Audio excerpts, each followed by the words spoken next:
There is this intellectual hunger that we have that at some point, like if you have done like hundreds of pen tests, you think like, yeah, is this my life? Is this what I really came for? Like, or right. or am I now going to go to the next level and do like try to find like 0-day bugs and become like a security researcher? This is Hackers to Founders, a podcast about cybersecurity professionals who have reached the pinnacle of their cybersecurity expertise and have ventured into new frontiers, whether it's launching innovative startups or making impactful investments in our industry. My name is Chris Magistrado, and I'm a vulnerability researcher best known for traveling and meeting hackers from all around the world.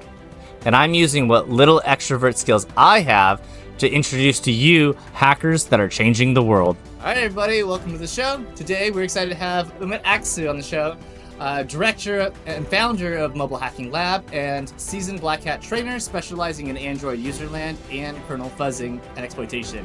He's also a senior product security engineer at Microsoft with an extensive experience in offensive mobile security and cloud security. Welcome to the podcast, Umit. Thank you very much, Chris. Thank you for having me here. Thanks a lot. Yeah, of course. So, I guess first, I'll mention kind of where we met. So I was looking at people that were providing the training for some of the types of roles and positions that we have. I found Umit on Black Hat giving trainings in mobile security around Android, and I was like, I got to reach out to this guy. This guy knows and is training all the things, and we've been having conversations ever since then. Is that about right? Yeah, exactly. We had some quite good conversations as well about a lot of stuff, not only about security. So yeah, that's why we are here today as well, I guess. Yeah, we talked about many things, and on this episode, we're going to talk more about his life, his history, what brought him all the way into security, how he got his jobs in security, and then what was the inspiration for creating the Mobile Hacking Lab. How is it going now? What's going to happen in the future with it? And kind of just talk about more about our hobbies and kind of things that we've been doing also outside of cybersecurity as well, just to be more well-rounded people. Does that sound good? 100%. Let's do this. Let's do it. Now, I always like to open and ask everybody like how they started and how they got into cybersecurity, because the journey is always interesting. So let's go as far back as possible, maybe to when you were a child even. Yeah, okay. That's interesting that you're asking that, because I think I shared it a couple of times already on LinkedIn, a glimpse of it, not everything, but I'm planning at some point to reveal the whole story, like everything in detail. But right now I'll go as detailed as possible. And as with many cybersecurity people that I know, and you probably as well, we started as a kid, right? In a very young age. I'm now 38 years old. And just gonna be 38 actually in October. Happy early birthday. Thank you. So yeah, I started when I was 13 years old, and it happened because I'll tell you, it was not an easy route for me. I was a little bit of problem kid at school, like many of us, many security people are like that, I noticed, and I didn't fit in properly in the class sometimes, and I had difficulties with concentrating on the material. I had like other interests. As a kid, I used to pull open devices. Like I didn't know about hacking yet, and I was just opening devices, hacking. I didn't know about hacking yet, but apparently there was something in me that was breaking things all the time. And I used to get in trouble because I break down the electric cars of my friends and that kind of stuff. And then at some point, when I got like 13 years old, moving to the high school, it became a little bit more troublesome. My life became more troublesome. I couldn't concentrate like in the classroom, and I got kicked off school like very quickly, like the first high school. I did too. Yeah, at a certain time as well. Yeah, yeah, I got kicked off from school, and the teachers told me like, you will never achieve anything in your life. You're gonna be a miserable kid. And I still remember as of today. And the funny thing is, I came across those teachers not so long ago, so I'll tell you that as well.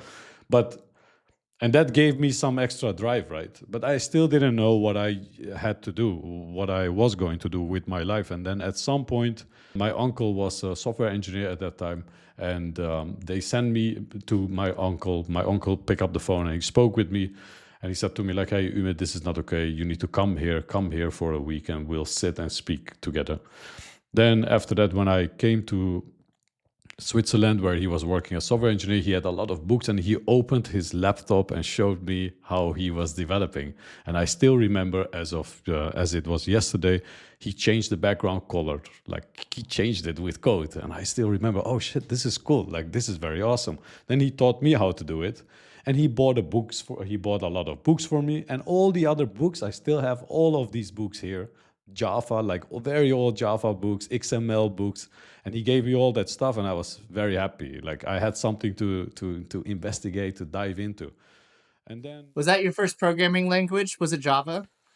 JavaScript actually. Like I got JavaScript. all Okay, these beautiful. Java books and stuff. I got Java books and JavaScript and all that kind of stuff. And at some point, he bought like a JavaScript book for me. He said, "Start with the JavaScript, and then try it out." I tried it out, and at that time you could do all these like moving things with your mouse and all that stuff. So I was programming all that kind of stuff. And the moment I started doing hacking was because I understood that the XSS had no name yet. There was no name like cross-site scripting. And I understood that, hey, I could just insert at websites like JavaScript and redirect them to other pages. And there my journey started. And I started doing, then I learned about a little bit about hacking culture, about activism. Then I started doing, as a little kid, some stupid things like putting some text here and there, like saying, oh yeah. Anyways, that was my journey as a kid. What year? What around years was this? Was this in like the early 2000s, mid 2000s, late 2000s, 90s? Yeah, I think 2000s, like something like that. If 14 years back, so no, 20. How much? I'm 38 now. So if we go back, like my 13th year, 21 years ago. Yeah. So early 2000s, maybe still dial up or DSL at the time. Dial up, yeah. Yeah, Dial up. I still 56K. remember. So we were also like very poor, right? So we couldn't afford like a laptop or computer or anything like that. It was very expensive at that time. You still remember probably. And my uncle bought a computer for me. Was my first real computer, and we used to call in Napster. What was it again? Like Napster. Yeah, do you remember? Right, downloading music and stuff. That was the time. Free music. And all these websites where you could download stuff like illegal stuff. There it started, and then these guys, right? I don't know if you remember, but there were these guys like. At some point, I come across like the Frack magazine, right? And Yes, Track Magazine 2600 as well. yeah, exactly. Yeah, and yeah, the when I jumped into that world, I saw the real people like me. Like they were thinking the same as I was thinking. Like I programmed, but I had right away the feeling like, hey, I could do stuff with this stuff. Like I had this evil mind already, and I couldn't understand that someone couldn't thought about that, right? So I asked my uncle, like, hey, why is no one pay attention to that? And he used to tell me, like, I didn't even think about that. There I Oh, realized I really? think yeah, I noticed that I think differently about, I look at things differently than they do. And then I realized, like, later on in my life, I realized, yeah, that's actually the hacker mindset, what we talk about, right? You can learn everything, but if you don't have that mindset, And it's a massive difference between individuals that are like developers building. I was like, how do I construct the thing versus someone's like, I want to take it apart and analyze it and then kind of look at it, reversing it exactly. So that was always my learning process as well. Um, just quick story. Like I would in math class, and I remember doing this, and I got scolded for it.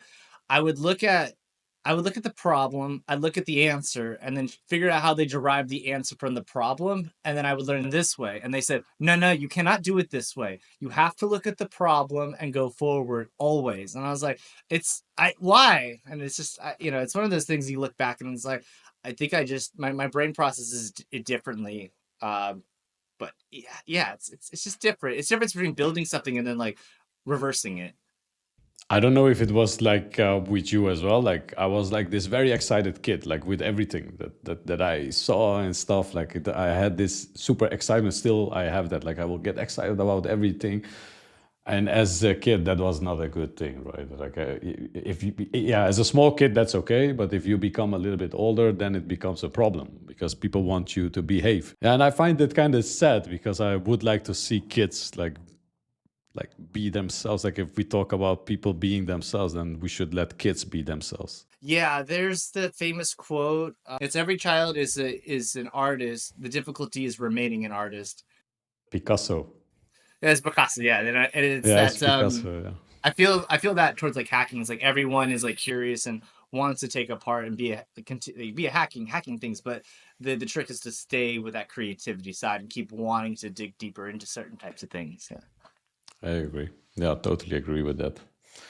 But yeah, eventually I got into trouble a little bit more on schools as well because I was hacking at schools because I was Okay. bored, right? Were you bypassing the proxies, or like what were we like? How deep were we getting into it? Like, Yeah, so it started actually with very simple things like going to the library and then in the library doing net send commands. No, a lot of people didn't know that yet. So I was sending messages to everyone and sent to the whole school or to the whole library. And then hacking from one device to the other one. Because at the time, if you would do net view, for example, the command net view on your machine, it would just see the whole neighborhood. You know, it's just you would see the printer of your neighbors. Like that was how bad things were in the past. Like you were in a big network where you do net view, right? You have the command in Windows where you do net view and you would see like the whole network. And that was like that. You could just see sometimes the printers of your neighbors and that kind of stuff. I used to print like, yeah, as a kid, it was like a big playground. Like things have changed now, especially after the decom worm that was spreading, right? In the same, like, which one is that? Can you for the audience? Could you bring that up and yeah. dive a little bit? It's the blaster worm. It was active on 2003. If you remember, all these machines were turning off all the time, rebooting, and all the time that was happening, and it was pretty cool. And also around the same time, we had the same thing like the "I love you" virus. So if we look at the blaster one, that was, if I remember it correctly, right now, right from the top of my head, these were like the big time vulnerabilities that were at that time happening. And the second thing that happened before even anyone was abusing this I Love You virus came out, we were already sending emails with VBS attachment in them and knowing that they were executing, right? So I got kicked off from one of my internships because of that at the time as well, because I was just sending a New Year's postcard to them with a countdown, with alert boxes counting down and then saying Happy New Year. And they kicked me off from my internship. They said I spread malware, which was not true, of course. So as a kid, went to a lot of trouble with in the hacking playground. Let's keep it that way. I never did anything which was unethical, to be honest. Like I used to just do this kind of stuff without damaging anything, or you know, you're still a kid in a world, electronical world. Like it was unbelievable. Like the best time of my life, to be honest. Like, I wish I could go back. Yeah, that's that. It seems to be like the hacker's journey, I think, and that's like once you discover like cybersecurity, ideally you're of a young age, and then you have that window like 5 to 10 years where you're playing around, and hopefully you don't get in too much trouble. Like there's like a threshold where it's like you went way too far, but that you have that creativity and you're able to exponentially grow and learn, but also able to play around. So yeah, that's a beautiful story. How did it transform into your work, into your jobs? Did you go to college during that time, or did you go right into the industry? Yeah, so what happened is that some teachers, and I really praise those teachers, they understood that I had this special interest in this kind of material and they motivated me. And I still remember one of my teachers, and he was like telling me, like, Umit, I asked him, like, I did port scanning and all that kind of stuff, right? And he would ask me, like, and I came to him, like, hey, what's port 135 and 139? I asked him. All right. I, Okay. Here we and I go. asked him like, why is this port open on every device that I see in this network? And he told me like, go figure it out. Come back to me and tell me. That was the first time that someone said to me, go figure it out. And it was like a true new experience. And I figured it out. And then I figured out, hey, oh, that's cool. That NetBIOS stuff is over there. And then the rabbit hole started. But I forgot the question, to be honest. Oh yeah, I love that as well. I do the exact same thing. But I asked like, how did you get from it as a doing it as a passion and then moving into your first job or career, whether it be doing it or getting closer to the job that you have now? My parents, they had a shop, and I had to work in the shops of my parents, but never stopped hacking. It was like this serial hacking thing in myself that I every day had to hack something. Like there was this urge to do that, like hacking devices, hacking things, like finding stuff, and I couldn't just stop doing that. So while you were at your parents' shop and you were still hacking things, were you working on webs? Were you looking at websites or were you looking at binaries? What were you taking a look at? Or Windows computers? Yeah, both. It was like everything, All of it. as a, All of it. everything I could just touch. But I was very interested in exploit development, very young age already. I knew after reading the Frack article, like, and I realized, oh yeah, that's how you get into the. Oh yeah, one thing that I have to tell you is that the moment I really got into this real hacking world was at my internship. There was I did an internship at some store, computer store. There was a young kid, the son of the owner. He was hacking like IIS servers. There was a time everyone was hacking IIS servers to use that as uploading. And then they would upload movies there, and then other people could download the movies. That was like a thing at that time. And he would just pound the whole time, like IIS service. Like I was so shocked by that because for me that was like very crazy. And they had an exploit that worked all the time. Like and yeah, he taught me how to do that, and I was very excited. And then I realized, okay, I need to learn how to build these exploits myself, how to do it. And there, my like vulnerability researching things starts from there. Yeah, with knowing that this is the actual thing that I can do.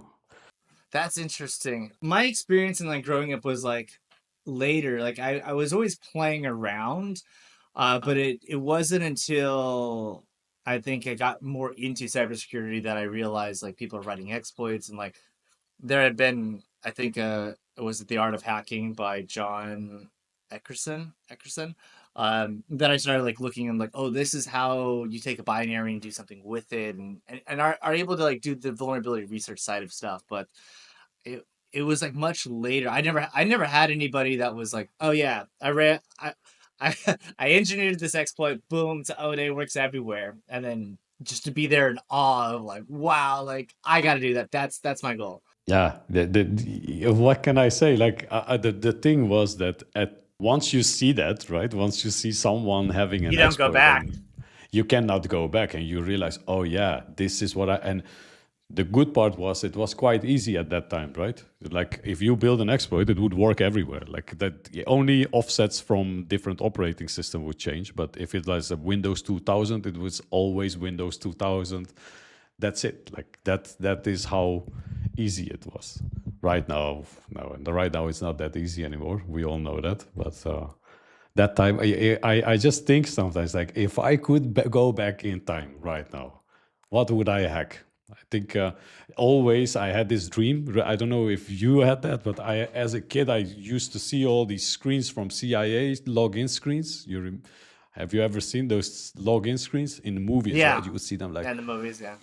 And I had this idea. I need to find these login screens. Like I need to find them, at least to see them. Right, that was my idea. I had some other aspirations. I was like, oh, I would love to have like this massive botnet, and then the thought was Oh, like, well, what am I gonna do with it? And then thought was like, how am I gonna do all this? And I was like, this is really stressful.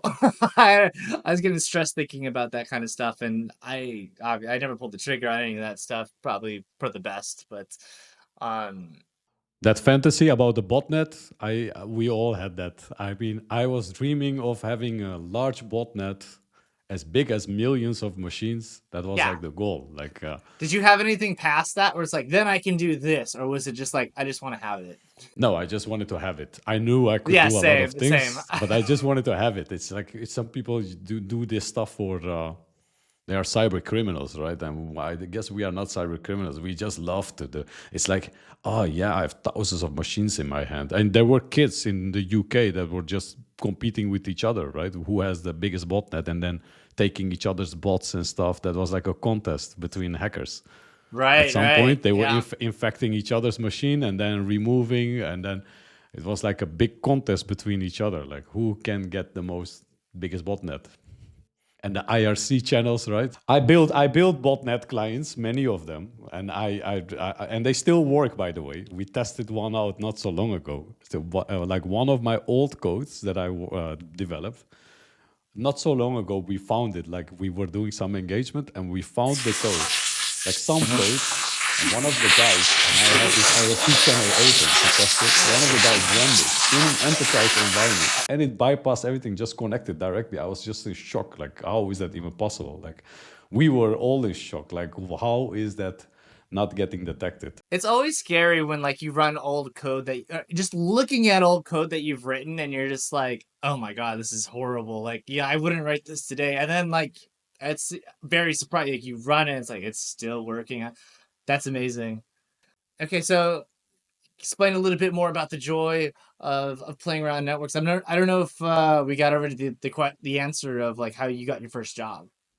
Yeah, the way I got my first job was a development job. I was still studying. Eventually I went to bachelor to get my bachelor degree. Okay. Was it in computer science or was it something Yeah, else? yeah, software engineering. So I started first because I had no background in anything.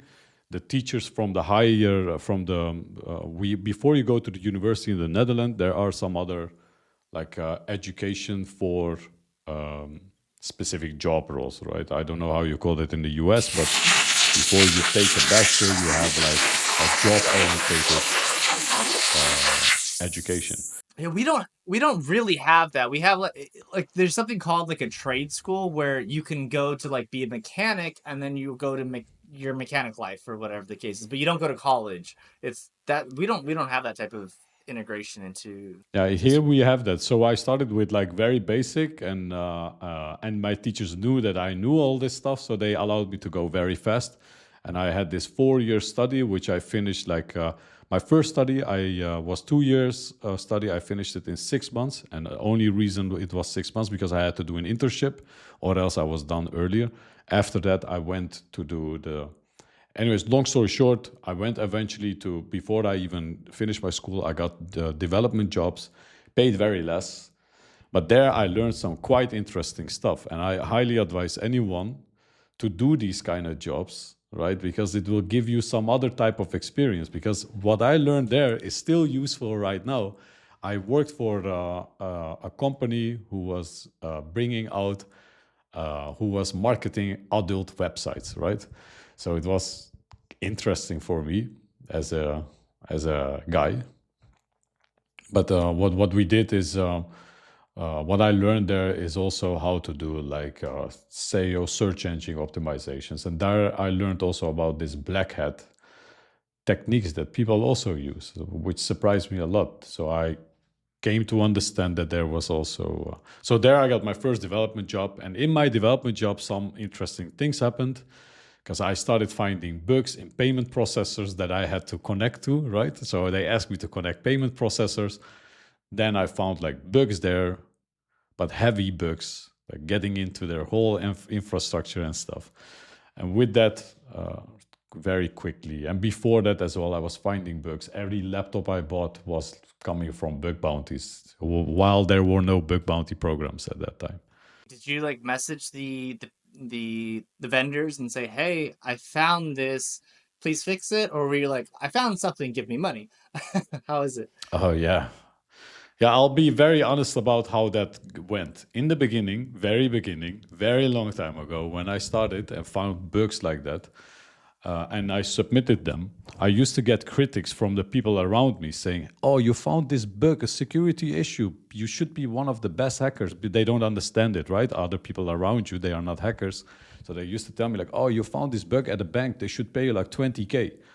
Like, but and then I used to say like, "But why? Why do you think that?" For me, it was never about that money, right? I was just finding bugs and submitting that. But then people started saying to me like, "No, but they will hire you. You are the best of the best," and put that stuff in my mind. And then I used to be like sometimes like because you get this peer pressure from other people. Like so, I used to say like, "Okay, I won't give the bug unless you tell me."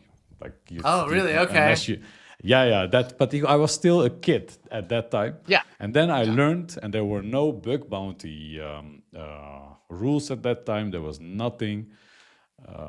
And one of the interesting things that happened even before I was asking like money beforehand, I was getting in trouble sometimes, right, while submitting bugs to vendors. Yeah, that was that. There's a whole era that we call in our community about that. It's where we're like just being able to talk about like specific types of bugs that you discovered, right? And having it so that they accept it and don't see you as a threat, right? Because a lot of people in the United States were getting arrested. I know like Mitnick and other types of people were getting Yeah, just in trouble, yeah. just in trouble for talking. And at DEF CON, people would get pulled off stage because they were talking about something. So I think it was like Cisco, and there would have been a lot of issues. So that I was think that was a wild time in the early 2000s. what that was, I think, from the guys. I think I remember one guy. He was hacking all these Cisco routers and stuff. Felix Linder, FX. He used to call. I have his book here, right in front of me. Like, I used to look at. I used to look at. They lived in Berlin, I guess, or in somewhere in Germany, and they were in this hacking scene. If you come and visit their websites, it was like it's still online. I will give you a link. I think the audience will like that. It's like very cool stuff. Like, yeah, in my opinion, that was like real hacking. Was it a C-base or CCC? Do you know? It's from the book, The Shell Coder's Handbook, right? There's one person called Felix Linder in there. FX Linder, yeah. And they have this. They had this website called Phenolite. Yeah, I remember the Shell Code Handbook. This is a great book. It's dated, of course, but if you can get the right architecture and, and all of the right things for the VM to set up, it's great. Yeah, it was my Bible at that time. Like I think I read it for so many times. It was the only book who was teaching the real exploitation stuff. Like, just so exciting when I had that book. It was so big. It's a thick book. Yeah, I know exactly the book you're talking about. Yeah, there This it is is, that bad my. boy. I love this book. Still love it. That's Like, a I great would one. highly advise anyone to read it just because of the look at the pages of code. And I still remember I was writing everything over. Like, very cool. I think. Yeah, it's pretty cool. Where did you? I mean, eventually you had to start learning assembly, right? Is this around the time that you were learning assembly? Yeah, I learned assembly very early already, and it was 16-bit assembly on Windows. Started Oh wow! learning, Oh wow! yeah, and building my own interrupt handlers and that kind of stuff. So it was pretty cool to do that. Nice. And then Very cool. bootloaders, very early. I bought a book, and I think most of the knowledge I gathered around because I started with books, and still I think books are one of the best thing to learn anything. Like, except sports then, right? You need to exercise that. Yeah, so I think reading everything from books and assembly as well, like very early age. I don't remember the exact age, but I think around 15. I think I was 15, 16-bit, then moved into 32-bit. And I then finally, at some point, I remember I got my first calculator popped up from a Windows XP. I was There so you happy. go. Excellent. So happy that I've never. I think there was an article to exploit Vares FTP or something. So like there was Vares FTP exploit, and I did that one. Yeah, Var FTP. Yes, that's the one. I think. Yeah, it was very cool. Like that was it's 2009. I see here. This was so cool, and I think everyone was building this exploit just to learn it. Yeah, it's called war FTP, and everyone was exploiting. And there were multiple ways to exploit that one. So you could just, and now we have phone server and that kind of stuff, right? But at that time, like we could use war FTP, a real FTP that had like every vulnerability you could imagine. Yeah, I had a lot of vulnerability. How did you discover this vulnerability? I didn't discover it. I was just learning at that time, and this time, finally, it worked for me to pop the shell because one thing that I haven't taught you, I couldn't speak English. I couldn't read English at all. And all the books were English. So I had to force myself and read this book maybe 15, 20 times to finally get to understand. You said the work that you were doing was more developer side stuff. When did you start introducing or utilizing cybersecurity in your day-to-day job? Yeah, so like beside like hacking every day and from the early age, I was still doing that, right? Hacking and submitting bugs and all that stuff. While at the work, finding those bugs, I got paid quite a huge amount of money. Like in one time, I got paid 5K in literally 5 minutes. Like I found the bug. My boss was sitting in front of me. He said, "Are you serious?" I said, "Yes, I'm serious." Then they called the other company and they asked like, "Okay, if this is true, then send me my password." Obviously, I had access to the database, so I could just send any password of anyone, and directly, like literally, he asked me, "What is your bank account?" I gave it, and a little bit later, I had money transferred to my account. Like it was unbelievable, and that moment, it started like I knew, okay, I need to do something. Like this is where I need to go. And then my real day job, like real enterprise job, started with I think with ING. Like that's my real enterprise job that I got. They allowed me to do an internship while I was still doing my bachelor degree. During my internship, I found several bugs there, like 0-day bugs in some major used stuff. And then they said like, okay, these bugs, one of the experts there, they asked the expert like, hey, is this real what he's showing us? And then they allowed me, they said like, okay, this bug is probably like around 100K worth. He can buy a house. They were telling like this to the senior management. And then the senior management said, okay, this is very interesting. Umit, would you be interested in working here? Yeah, I said, yes. But then I got another job offer from another company in the Netherlands called Comsec, which is an Israeli company here in the Netherlands. And there, the cool part is these people taught me how to become a consultant and not be a hacker all the time, right? I had this hacker mentality. I wanted to pound everything, get a shell in everything that I could just touch. But they taught me to look at things differently, like the way I need to look. They asked me to do a challenge, for example, before I got hired. And while hacking that stuff, and I reported, they said to me, we noticed that you were all the times looking to get into the system. Like you were trying to hack in it. But you need to remember that as a security consultant, you are not looking to get into the system alone. You want to find as many vulnerabilities to create a report for the customer. And they taught me like to stop thinking as a hacker and become like this consultant guy. And after a couple of months later, ING approached me again, and I spoke with ING, and I got a very good job at working at ING. And I think they're my real journey as a real, and there it went very fast, like very quickly, very fast pace. So all the things that you were doing for ING, was it all internal and working with ING, or did they have like clients that you would work with as well? No, it was mainly internal. I was tasked actually to build up a team the same way we had a team in another city. And me and my colleague were asked to build such a team.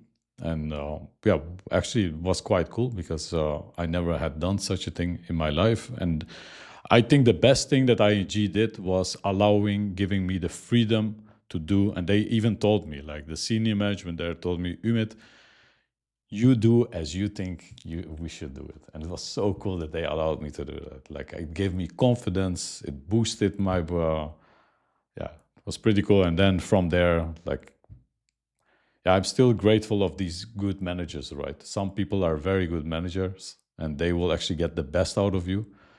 And I'm very grateful of these people. If they watch, they know, so they will. Who are some of I these don't. great managers? Do you want to do a shout out to any of them? Oh yeah, I will definitely give a shout out to Jan Reutering. He's one of the best managers that I had, and still I still sometimes like regularly I will talk to my wife about him, telling yeah he was like that. Like I see him as a big mentor. And he had seen a lot of my, he knows everything about my past life and, you know, how I went into the struggling life and then coming into IT security. He knows about everything. And he used to tell me like, hey, Umit, this is, yeah, you just need to realize this is what you need to do. You have the talent for it. Just continue doing it. Yeah, I'm just very grateful to have these type of, also from ComSec, I think Itai was also like, I'm still very grateful that he gave me the opportunity, yeah, to learn from them. And I learned so much from these guys from ComSec, for example. Like they were so good. Like these guys were amazing, and they taught me a lot of stuff. Yeah, I'm still, every place that I went to came with something special that added a flavor to my work. Yeah. That's amazing. Yeah. It's incredible what a really good leader can do, not just to you as someone who is growing and into that role, but also when you step into that leadership position, you can point and say, this person, I love this person, I love this, and then you can bring that on to your team. So I would love to hear more about how was it finding and building your A team, as we sometimes like to call it, like your hacking team that you built with ING. Yeah, that was actually very cool. To build up my own team was actually one of the cool things. I had no experience, so I was not a manager yet at that time. And we hired a few people, and they come and gave me a lot of CVs from people who they wanted to do a traineeship, allow them to do a traineeship. Quick question: were all of these inbounds that they had emailed or sent into you, or did you go out and say, "You, I know you're good in this," and like ask them to join you? No. At this time, still, I was still very junior, right? I actually, so they allowed me actually to look at the profiles because I was an expert. Sure. In their eyes, I was an expert. I didn't feel like that I was such an expert, but Exactly, and that's where our company, Top Cleared Recruiting, comes in. Finding the right cybersecurity talent with the necessary clearances can be a major hurdle. Did you know that it could take 8 to 15 months on average to hire somebody with a TS SEI plus full polyscope? At Top Cleared Recruiting, we have a network of 1.3 million cleared professionals, ranging from C&O developers, reverse engineers, and data scientists. Whether you're working on offensive operations or data analysis, we connect you with the elite talent you need fast. Visit topclearrecruiting.com and let us help you to find the perfect candidate, already cleared and ready to go. in a security sense, yeah, I knew quite a lot of stuff. So they said like, okay, here are a few CVs from people who are going to do an internship. Can you look at which, not the internship, a traineeship program? Can you see which one you think is a fit? Right Okay. away, I saw one guy, and his name is Thomas. If you're watching, shout out to you as well. But he actually had a very good profile. He came from a different type of study, but he was programming and he was doing low-level programming, but he did not go to that school, right? So it was right away sparked my interest. I said, okay, this is the guy. He probably has this intrinsic motivation to do this. And right away, I think he's became like one of the best, better guys right now. I'm Yeah? yeah, he's very good. What's he doing now? He works as a consultant right now, and the funny thing is, for example, he passed OSCP in first go, and like very good. Like I was just Nice, unbelievable. nice. Yeah, yeah. So and after that, I 1 year later, I went actually to another company, which was outside the outside the Netherlands for a couple of months. And when I came back, they made me the manager of that team, and I could now build my real team. And the question there, what you asked, that was one of the coolest things that I've ever done, because I could build my own team, and I had this way where I could just come up with my vision of how things should go. And I liked that so much because now I could, anything I had in my mind as a vision, I could just bring it out, bring people in. And I and I, these people that I brought in were also very excited about the ideas that I had. So we had this big time energy together.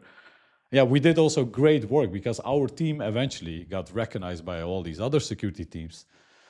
And we got respected because in the beginning, of course, we were a new team, not much respected. And later on, we were actually one of the core teams. And still, my old team is now still one of the core teams. What were some of the challenges that you had as being a leader and stepping into that leadership position that you didn't see, or like maybe a story about like, maybe there was a task or something and it's like, oh man, like I'm a little bit scared or nervous about this. How did you overcome it?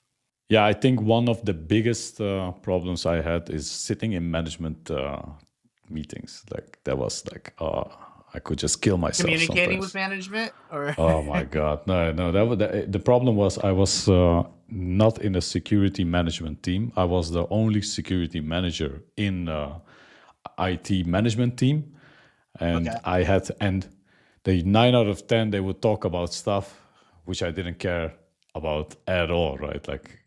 Like yeah, disaster recovery or that kind of stuff. It had nothing to do with my stuff, and I used to ask my manager Yeah. like, why am I sitting here? Then yeah, seriously, yeah. And it made me also a little bit insecure sometimes to speak out. And then I moved. Our team went under a real security department because we were doing a good job. They moved us into a real, like the whole security line, and there things went very hard. Like there, it went quite smooth everything because we were in the right place with the right people. One of the biggest challenges I actually had, like I think I was just still insecure in a lot of stuff, right? Speaking like insecure, like I'll guarantee you that, doubting myself all the time. No, just like this imposter syndrome, especially when you're a Yeah. manager.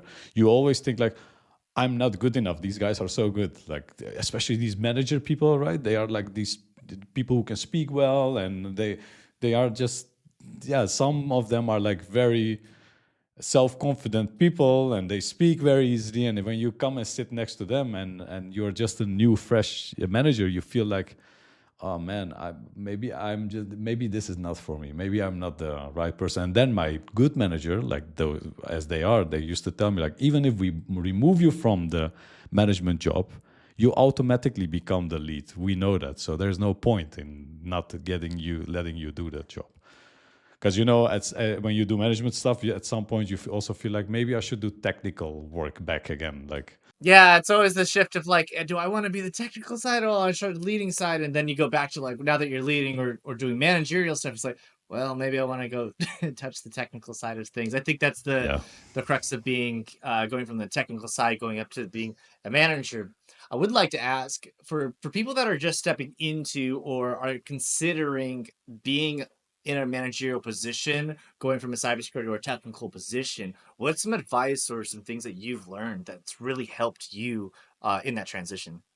yeah, I'll tell you, it's not an easy job. That's one thing for sure. And if you like doing technical stuff a lot and you don't like to speak, then I won't advise to do it. Like your job is going to be pretty much the whole day calling, helping people out of the problems that they have. You are just you're if some people think like you become the boss. No, you become actually the servant of all these people in your team. You need to solve all the problems, you need to help them, right? My advice would, if you want to go into that field, that was what you asked, right? If how you go into the field. So shifting over from being maybe a technical lead and then or just being on the technical side of things and then going into being a manager. Yeah, I would just say it's something that should be in you. I won't force it. I don't think you should force that upon yourself. Like, not everyone is fit for such a job, for sure. Like, That's interesting. I would think my thought would be like at least give it a try to see if you like it. It is a different hat, but at least and this will go into what we discuss later on this podcast, but the shift from being, oh, I'm very technical, and then being, oh, now I'm an entrepreneur, now I'm a business owner, now I have to look at things and people and processes, and not just do something on the computer where I just hack away at it, and once I click a button, I can see the result. I have to invest the time and spend it as a complete shift. And I would say even as I would think like going from the leadership, going from a technical role into leadership of management, to even go ahead and do the try to do it, and then see how you feel about learning and being those skills, and the idea that you can still do both. I totally agree. If you try it out, we have seen it many times, right? When we give like you have typically a manager and a product owner in such application security teams, right? Someone who's managing the board Yeah. and the Yeah. progress of the work. And usually we would give someone who has interest in becoming a manager, give first the product owner role. And the problem, what happens is then you will see right away in a couple of months if someone excels or not, because you will get, some people get very unhappy, right? Because all of a sudden, and like you said, there's no deliverable like you had. In the past, you would just Yes. do a pen test and come up with nice report, and that's like done. But now you sometimes you work maybe the whole day and you don't have like results in your hand. Like it's something that you need to get used to as a if you do that type of work. And not everyone is. I don't think everyone should be doing it, because you can also become like one of the best technical guys, right? And it's something that you like, right? Or you go that direction or that. Like yeah, figuring it out is always a good thing. So you were at ING, and then after ING, you worked at a different company for a little while. Yeah, I worked for a little while. I got this job offer in another country in the UAE, and I got this job offer actually a year before that, and it was pretty interesting because I was doing when I joined ING, I went to Hack in the Box to do a training for mobile security again. There I met some people because I was building an exploit there, another exploit, and then I asked like to some of the hackers there, like, hey, do you know how to solve this? They brought me in touch with some other guys, and while sitting, he was looking at my exploit. He asked me like, hey, we built this new thing, would you be interested? And there I got in touch with them and did an interview. And the funny thing was I didn't trust it because it was all the way in the UAE, and I never heard that people were going there and working there, right? So I thought like, this is strange, like one guy from another country, he's not even Arabic, why are you asking me to go there?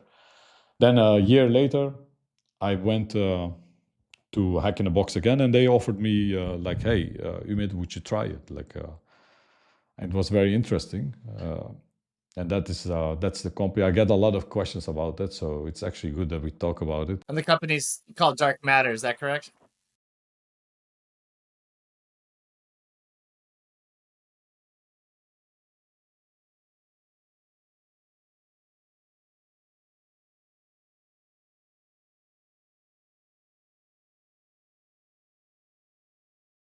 But yeah, all that stuff about hacking phones and that kind of stuff had nothing to do with anything that I did there. Like I joined as an ethical hacker, pen tester, ethical hacker, and we used to do like pen Uh huh. test, application test, red team assessments, and that kind of work. So there were like other stuff, right? We never we had when you come in, right? We you probably a lot of people read about that. Like you come and you stay in hotels and stuff. And to be honest, like DarkMatter at that time had arranged everything pretty good. It was very nice. I'll tell you that it was one of the coolest experience I've ever had. And I met one of the best people in the world. Still, I have contact with them. Like it was a great experience in total. Okay. So they, if I recall correctly, and did some reading, like Dark Matter have been a part of the news with Project Raven. So, you weren't a part of that project or didn't have any insights into that. Is that correct? No, absolutely not. No, no, nothing at all. Like there were like so many people working there, right? And I think Okay. the Project Raven stuff is also like something that was outside of the dark matter company itself, right? Something that they probably did somewhere else. But one thing that I can say about this, Chris, and you probably know this as well, even though that was like such a big article and stuff, like let's be honest, uh, even if I don't know if everything that in those articles is true or not, but one thing that I can say Mhm. is any country is doing that type of stuff in the end, right? Any country is actually Right. involved in cyber attacks and that kind of stuff. So it doesn't surprise me at all. But sometimes things get bolded out, and I think it had to do due to agents of US being involved into this. Yeah, I think the specific issue was that like so the United States they're not allowed to hack their own citizens, but then they had another company that hired U.S. people to then hack their own U.S. citizens, and that was like the issue. That was like the part where like no, this is not okay. So at least that's my understanding of it, and I'm happy to be standing corrected at any moment. But Yeah, I'll tell you that's what I understand this. the issue was. Yeah, I think that's one of the things, and the other part was that they were sharing information, like their skills in another country like that. But to be fairly honest, Yeah. I do not believe that no one was aware of that. Like I cannot believe that. Like I don't believe that the US was not aware that so many people of the US government are working. They wanted to be really quiet about it. I think Jack Rhysider talked about it in one of his podcasts. He has a whole episode on Project Raven, actually, in Darknet Diaries. Yeah. Yeah, so but many people who joined had nothing to do with anything of that. Like it's like a real security company who had Mm-hmm. probably a division that we didn't know anything about. They were doing Okay. that kind of stuff, and we were just doing the regular work. And I think it's good that you asked the question because I get that question asked a lot because I do mobile security and people think that I have been maybe involved, but it's not true. It's never been involved in anything like that.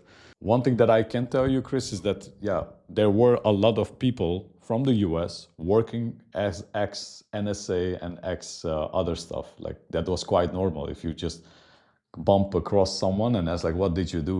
What was your previous role?" Yeah, I was working for there and there. Like it was not. It was not. It didn't surprise me anymore. Like to hear that someone comes from something very interesting. When you were around and hanging around other people that were ex NSA, did you feel that their skill set was about as strong as yours, or stronger than yours, or less, or did you feel like these people like they know what they're doing, kind of thing? I had one time that I had to work with a couple of times work with some people like that, but I had no we did not do anything. I had to do something else, right? I was like the hacking guy, Right. and these guys were doing other type of stuff. Like it's Okay. like different different work, but they everyone there like was one of the best of the world. Like I can consider myself there as one of the baddest. Like I like if I compare myself, then I think like these guys were like very good, like extremely good. Like Okay.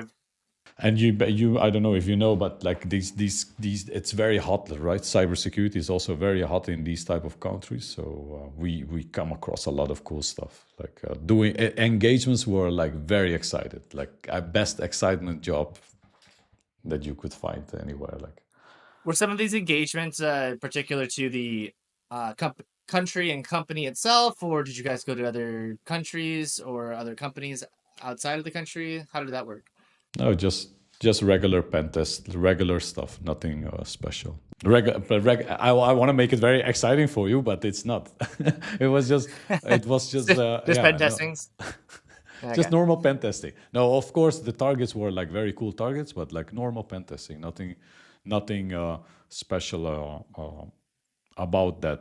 Some special things were like engagements. Some of the guys were doing physical security as well, which was pretty cool to see how they were doing that stuff. Like very cool, like the stuff that you see in movies, right? The stuff that any hacker dreams of doing. These guys were doing that, like we all dream as security guys to do these, get these clothes on, get like into the building, and then hacking everything, going Yeah. outside. This is the Yeah. dream that we all Yeah. live of.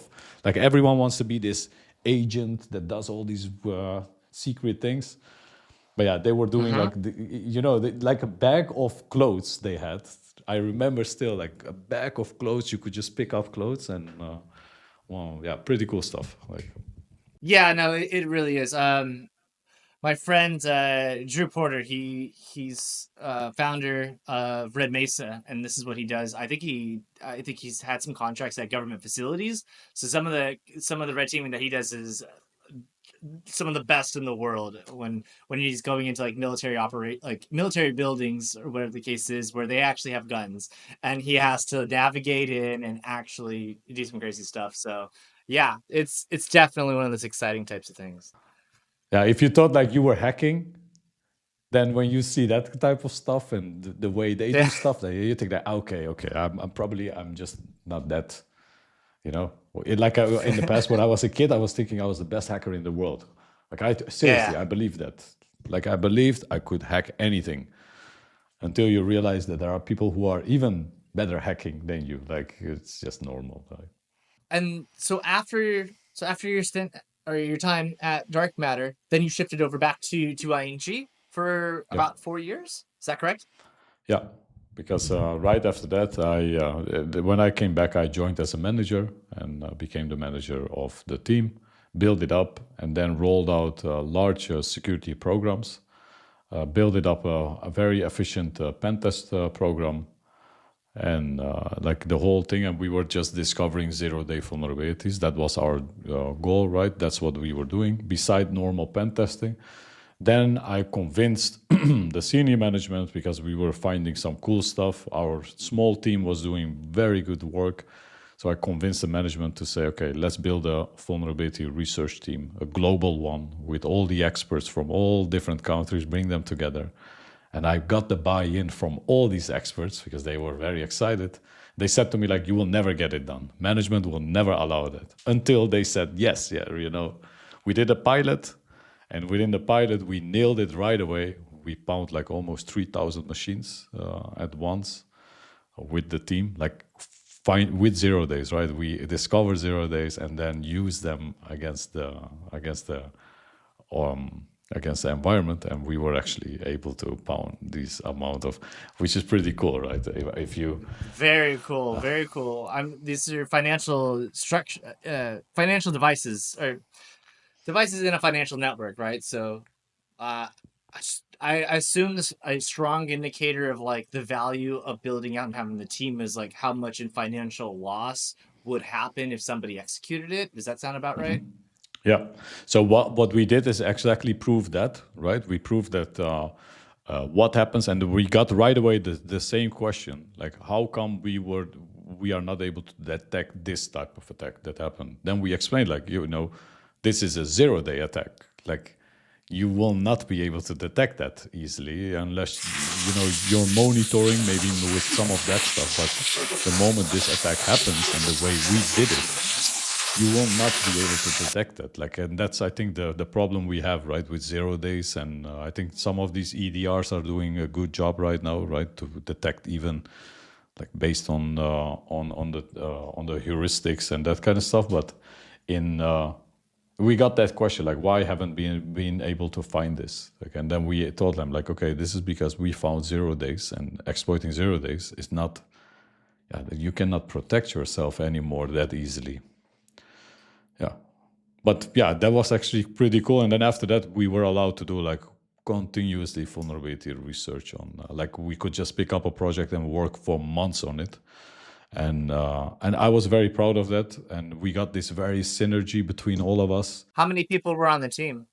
I think it rotated. We rotated with multiple people. So the first project we do, and then we rotate. The first project, I think we were like with 5 or 7 people. I don't remember exactly. Some people joined, but they were not able to keep up with the work, right? And they gradually, little by little, got out of it. And we had like when you do this type of research, you need like multiple people. In our case, it was like multiple. I cannot disclose too much, but like if you do. Some people are very good in web, right? Like they are extremely good in web. Some are very good in low-level stuff. And if you combine every one together, and there is a solution that uses everything like that, you literally destroy something. Like, yeah, and that's what we were doing like that.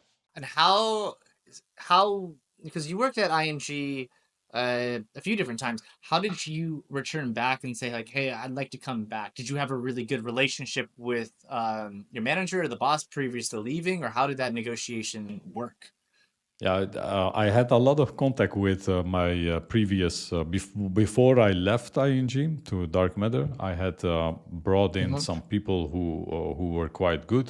I built up a team as I was asked to do, and then when I left, Yeah.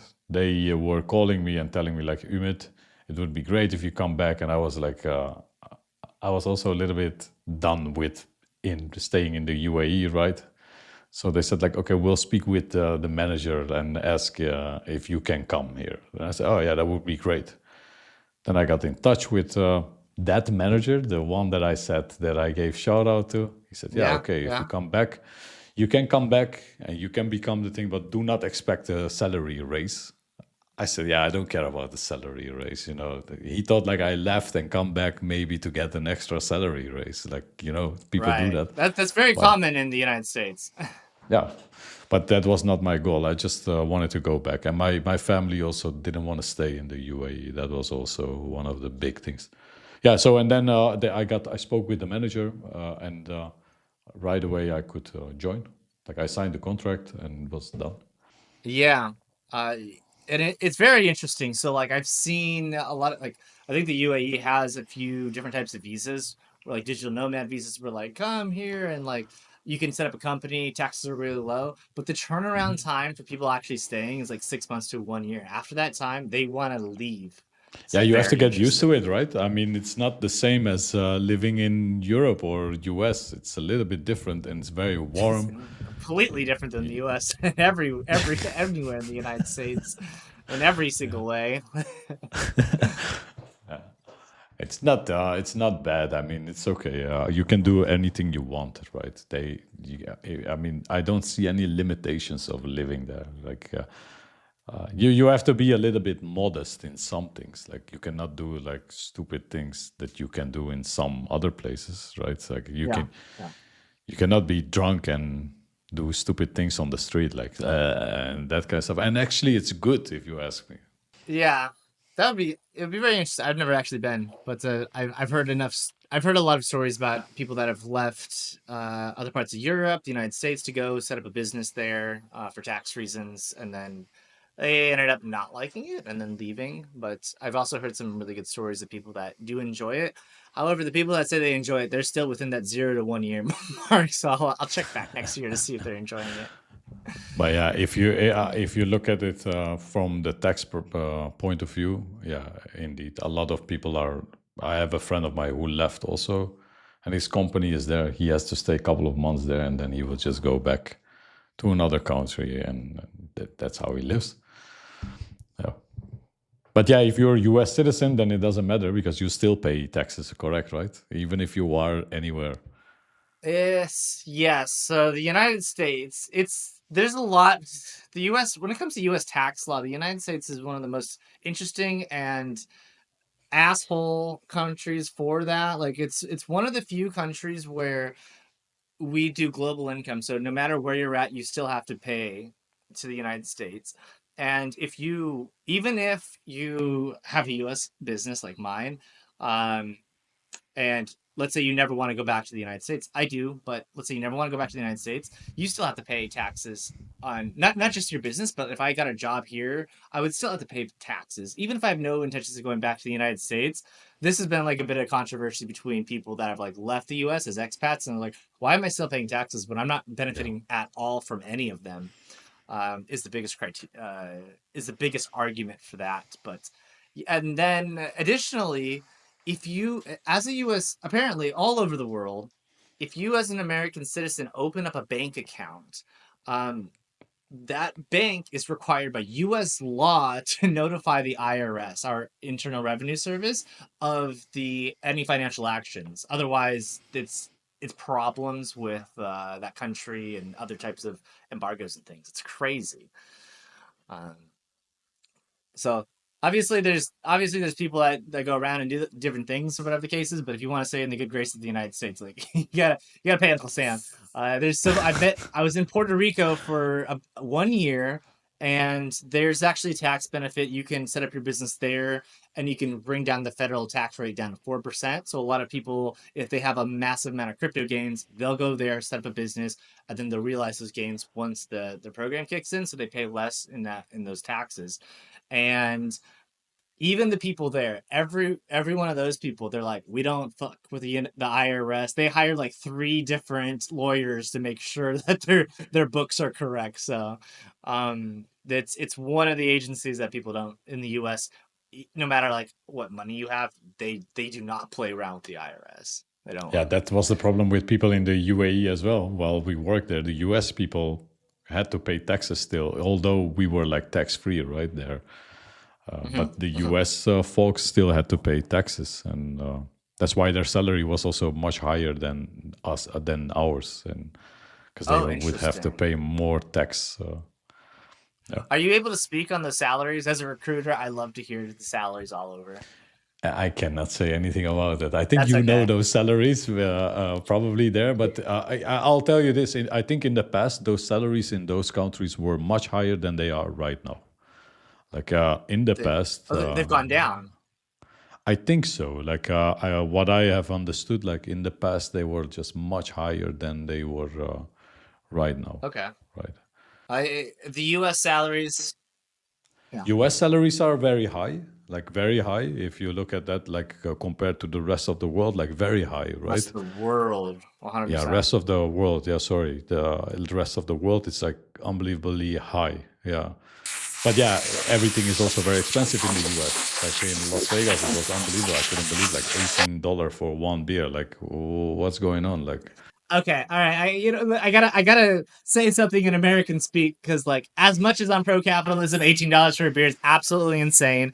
And I will say, wherever you got that beer, they were completely taking ripping me advantage off. of you being in Vegas. Well, yes, but not because you're a foreigner, just because they're like, we can charge this here.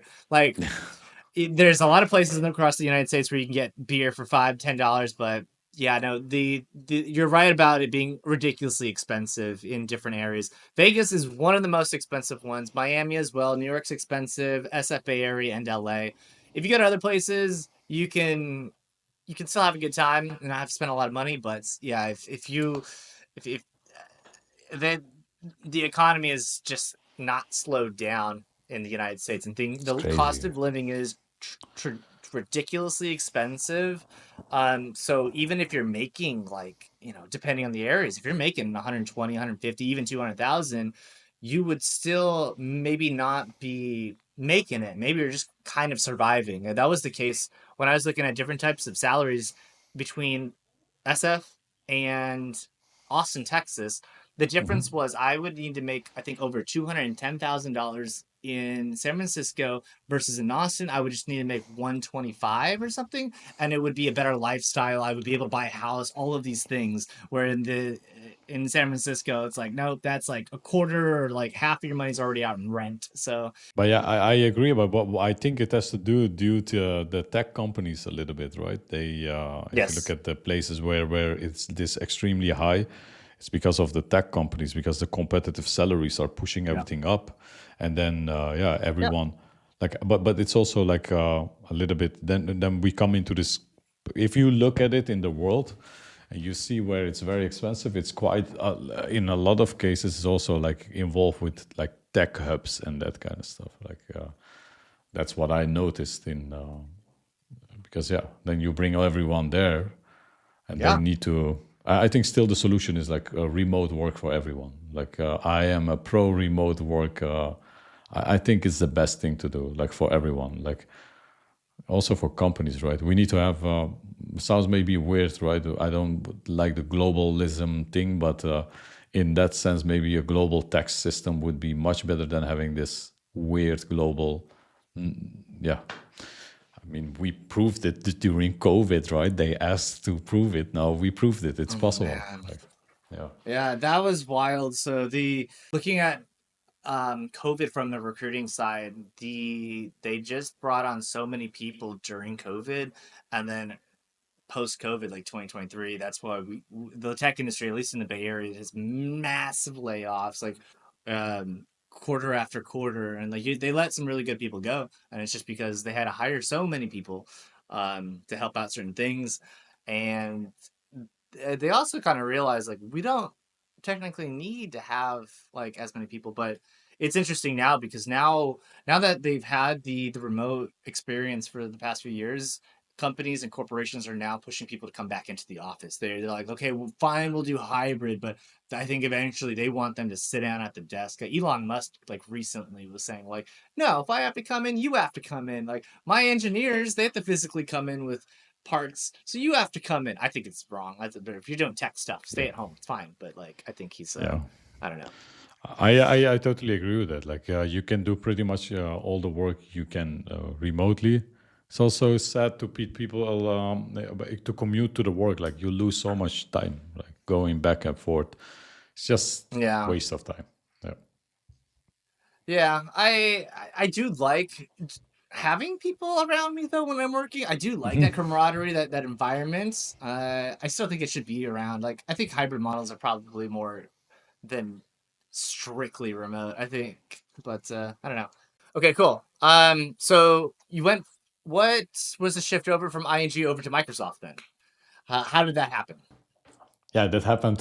By the way, all the jobs that I got were because of recruiters. So I am very grateful of any There you recruiter. go. In yeah, people are just very annoyed sometimes. Like, yeah, recruiters are contacting me. Yeah, I don't care. Like, who says that? But I still have a lot of people from the recruitment that became friends also with me. Like, because I think they always like approach you and offer you an opportunity. If you do not respond to that opportunity, that's your own fault.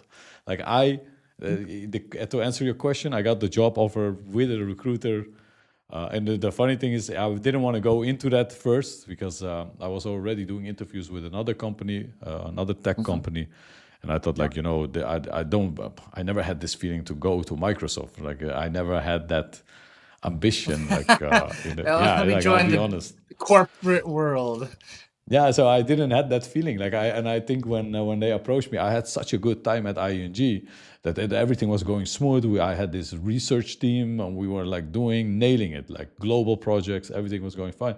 And then they approached me through LinkedIn, and yeah, and initially I said no, right? I didn't want to, and then we continued the conversation, and I had a good conversation, and they offered me like a very nice package, which was very good. And to be honest, like it's an honor to be able to, if someone asks you to come and work for such company. Like I had the dream to go and work for one of these big tech companies. That was always the dream. And then when it happened, I had obviously another company in my mind in the beginning. Like everyone knows, I really wanted to go to Google, and I tried a couple of times, and but then Microsoft came, and Microsoft.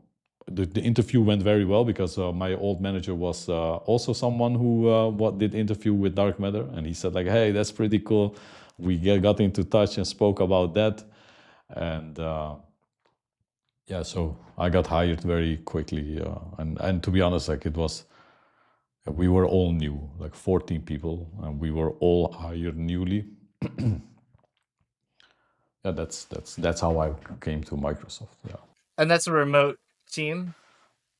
No, it's actually in the beginning I had to work remotely to do remote work because of COVID, and then I had to relocate to Dublin. So I usually also work in Dublin. Are you in Dublin now? No, I'm now in the Netherlands, but we work remote in Dublin. So it means like you don't have to come to the office. You just have to be in Dublin, traveling all the time. If you see how many flights I have, like it's unbelievable. Like I'm now used to flying the whole time. Okay. And then that's probably a perfect transition to talk about Mobile Hacking Lab, because Yeah. um, I discovered your training by looking at the trainings at Black Hat, and I saw yours was around mobile, and I'm like, these are the exact people that we hire for our clients. People that are discovering 0 days for Android or iOS. So uh, that's why I reached out to you, wanted to learn a little bit more. So um, please, would love to hear and share your journey from the idea that I want to build this training experience and like how that grew into what it is today. Yeah, so that started actually with me going to Black Hat in 2018 to help as an assistant trainer for another training. I joined there to help with one of my friends' course. Is the called Offensive Mobile Exploitation. If I remember correctly, the course, but it's from Pratik and Dinesh. Yeah, from both of them, and they Sorry, I was gonna say I took his class at 44Con a few years ago, or back around exactly it's 2019, I think 2017. exactly, and that course that in 2018 I actually joined to help them. So we met each other at DarkMatter. He was also there, and we maybe that part.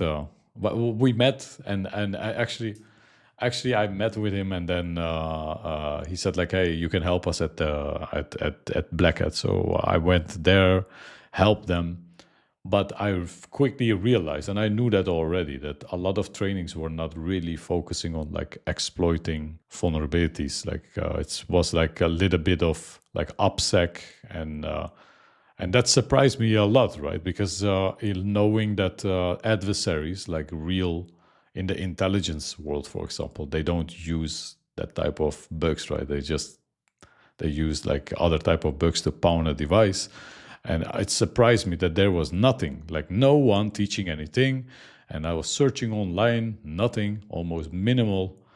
And then I got in touch with some of my friends who work in that field, right? At some point, you come in touch with people who are in that field itself, and I started understanding that people are not allowed to share things. Like they are not allowed to give a training, presentation, talk about it online or anything. So it's mainly kept secret, quite a lot of stuff for a very long time. Like pounding phones has been for ages happening, right? Okay, so I have a question. So you're saying like you weren't allowed to talk about it. What happened for you to realize like, oh, maybe this is something that people are quiet about? Yeah. So what happened is I started going into that field. I was already doing a lot of like exploitation and that kind of stuff, like reverse engineering and embedded devices. And then I I thought like, okay, I need to figure out how this exactly works on mobile devices.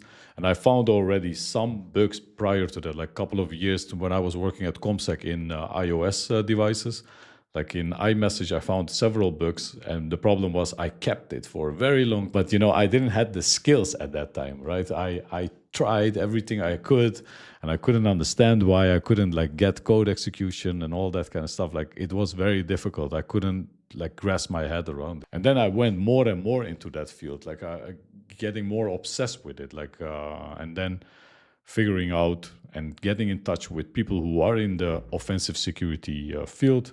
And they were just telling me, yeah, Umit, listen, this is how it works. No one shares it. And then another world opened, like baseband vulnerabilities and the type of attacks that happen. And I started realizing, oh my God, this is such a terrible world. Why doesn't anyone know about it? I think majority of security people do not even know that this exists. Then I started asking people like, hey, do you know that this is possible? No. So people used to laugh at me, like say, no, that's not possible. This stuff runs on Java. That's not possible, and all that stuff. Like, no. I think you make a huge mistake.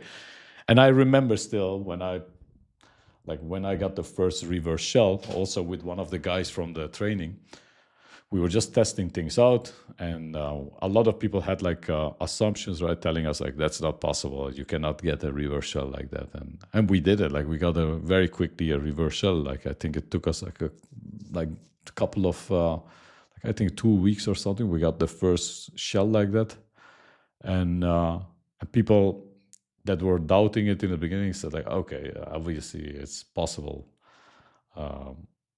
And then from that point of on, I thought, okay, if no one is teaching this stuff, then probably I will have to do this, right? And I spoke with some of my friends in that field. They helped me, supported me, build the material together with me, help with a lot of like the material in here and there, helping me to build the content so that we could teach it. And still, I get a lot of help from people within the offensive security field that are actually working, but they just share information and help me to build something that can help others, right? That's what we try to do. Beautiful. Did you start the trainings first, the in-person trainings first, or did you start the website and introducing your coursework first? No, I didn't want to give a training in the beginning, but I built like I was doing research all the time, Right. and then the guys from Pratik and Dinesh said like, hey, maybe it's a good idea that you convert this into training and submit it to Black Hat. Okay. Yes. I Yes. said, you know what? Let's do this, and they motivate me. They said like, okay, we'll help you to submit it, and we submitted. Did they not want to do it themselves? Yeah, but they were already giving a training, right? And Okay. also like Dinesh helped me a lot, like a lot with a lot of stuff that I was doing. We were doing research together, like we were building one days the whole time, like for Okay. mobile Got it. devices. Like me and him were like continuously building one days to practice and to understand these nuances of other stuff. And while doing that, I had enough material already to start the course.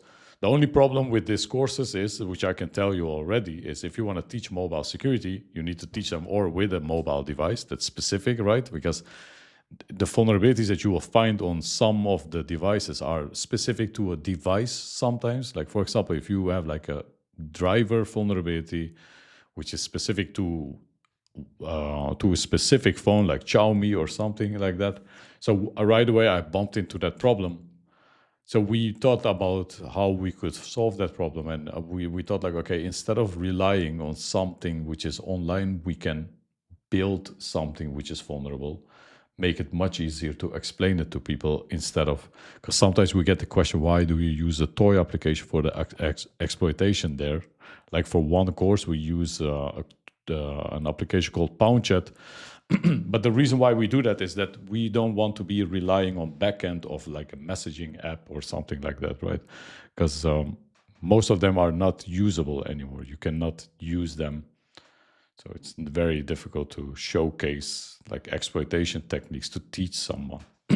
For example, for the kernel courses that we do, is there it's much easier because you can use one kernel, right? It's the kernel.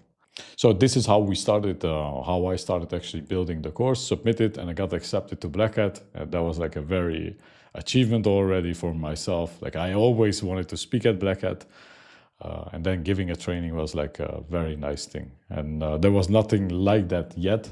So when I published it, I got right away a full class, like 2 days full class. I was very happy. Fairly enough, I'll tell you honestly, Chris, it's all cool to give the trainings.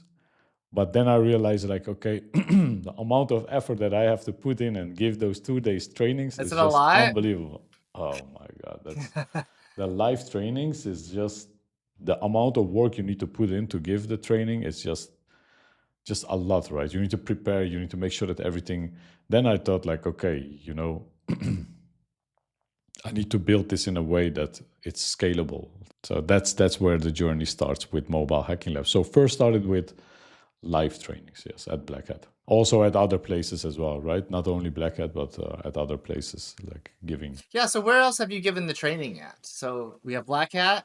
Yeah, private trainings. Like we have given quite a few private trainings, and also like teaching everyone at ING, right? All the security engineers, like multiple sessions with multiple people, like different type of groups that I have been giving. But mainly the live courses that I would do were like Black Hat course, and I never submit them anywhere else, like because that was already very heavy for me, to be honest. Like doing your day job, it's like it asks so much from you, right? Like you have to travel also and give a training, and fortunately I was at that time it was Corona. I remember the first time I gave it. I was just happy that it was not live in the sense that I was there.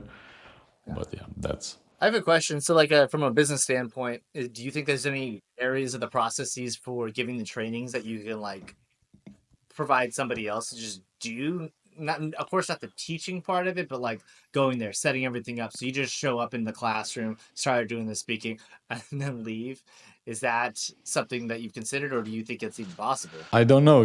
Anyone who gives trainings will know that anytime you think you have everything ready, you will always modify stuff. Even right before the training, even an hour before the training, start modifying stuff. Like and it's just everyone does it. Like when Black Hat happens, you will see everyone is just in this panic state, like creating stuff, like quickly moving things, and yeah, in my opinion, like it's cool to give like these live trainings, but it's not very scalable. Yeah, and I wanted to change the way how mobile security is being done right now, because in my opinion, like this is the main motivation behind Mobile Hacking Lab, is that there is this hidden world. Like there is a huge hidden world in IT security which no one actually openly talks about. We know that Project Raven or some other like NSO's Pegasus stuff and all that stuff. We all know that stuff. But it's like a very dark, secretive world. Like people do not speak about it openly, or for whatever reason. Like there are multiple reasons why they don't speak. And it's just what I want is just that the world opens up for this a little bit, so that there are two things. Like some people really want to go into that field and they don't know how to go into that field, like go into the offensive security world. And some people would like to protect, like, and they have no idea that this type of stuff is possible. Like if you ask me, like the mobile security world has not grown as much as all the other. The security has grown, right? The mitigations has grown. It has become better. But if you look at the training wise and like IT security trainings and all that stuff, you won't find like stuff. Like there are some trainings, but not like if you look at all the other fields, like cloud security or any other field that we have in security, you will see like dozens of trainings. Like, why don't we see that in mobile security? Why isn't there any, like, there's nothing. Yeah, you're right. I think there's just if I had to guess, I think it's just the marketplace is bigger for cloud security because every company's they're integrating to the crowd in some type of way. But then as far as like mobile work, I've seen a lot of government contractors of agencies working in that particular area, but outside of that, or pen testing maybe, but outside of those two, I don't think there's as big a market demand for it. Specifically 100%. for those companies, government contractors, there's very much a need for those people. Like the salaries are very high and everything else. However, um, as far as like the entire scope, like obviously you're looking for a SOC analyst or a cloud engineer or cloud infrastructure or data architect, you're gonna find there's a you know millions of those people. But for these niche areas, yeah, it's not as much. You've created the online course so that way you don't have to go and physically do the trainings, which is brilliant. I'd like to know for the students that take your class, whether it be physically on site or even online, do you see more people come from like a red teaming or pen testing background that want to learn this, or do you find people more on the research side, like maybe they've done binaries of x86 or maybe ARM that want to learn more? Yeah, it depends on the audience. For example, if we give trainings at Black Hat, then there is a typical type of audience, right? You will see people coming from governments and stuff joining, and from our online courses, it can differ from everything. But what I can say is a lot of people who do red teaming, who had initially this idea of or do like pen testing, always had the dream to go and do this type of hacking stuff, right? They dream of that. That's the dream of, or a lot of pen testers, actually their dream is to become a security researcher who find bugs the whole day, like in a different way, right? Not like just running like Nmap and there's nothing wrong with that, because we all do that and find bugs and hack things. But there is this intellectual hunger that we have, that at some point, like if you have done like hundreds of pen tests, you think like, yeah, is this my life? Is this what I really came for? Like, or do, You're right. yeah, or am I now going to go to the next level and do like try to find like 0-day bugs and become like a security researcher? And what I want to say about this, Chris, and this is very important for everyone who's listening, is it is a very difficult thing to move from pen testing role to research. Like some people might think, oh, it's simple. Yeah, you will switch over. No, it's not. It's not that simple. You need to have like a proven track record of stuff that you have done, and it's pen testing is not the same as doing research. Although sometimes we mix it up a little bit, like, oh yeah, but I'm doing like, application pen test, and yeah, you find bugs, right? It's the same thing. No, the techniques are a little bit different, and the amount of effort, like you go a little bit deeper than a normal. You cannot, right? If you have a pen test for 1 week, what are you going to do? Like, Yeah, you won't be able to find everything. yeah. But it's a very interesting point to say that people that they're doing pen testing, they're like, okay, is this all I'm gonna do? We've as a recruiter, like I look at LinkedIn profiles and I'll do like 150 a day, and I've been doing it for the past like 3 years at this point. And what I've noticed is like it's the 1.5 to 2 year mark for a pen tester as a consultant is where they reach out or I've spoken to them. They're like, yeah, I'm just getting bored, like doing pen testing, and like it doesn't matter the tier of the attack. They've just like, yeah, it doesn't matter. It doesn't matter how big the company is. They have the same problems, the same vulnerabilities. I'm writing the same report just for different companies, and they want to have a shift in some way. Sometimes they just want to go into one company and just do everything internally, vulnerability management, and just pen testing internally. And other times they do want to potentially make that segment over to security research. But as you're 100% saying is, and it's correct, is that it's just so different. It's another learning curve, and it's a big learning curve. A lot of people think like Yep.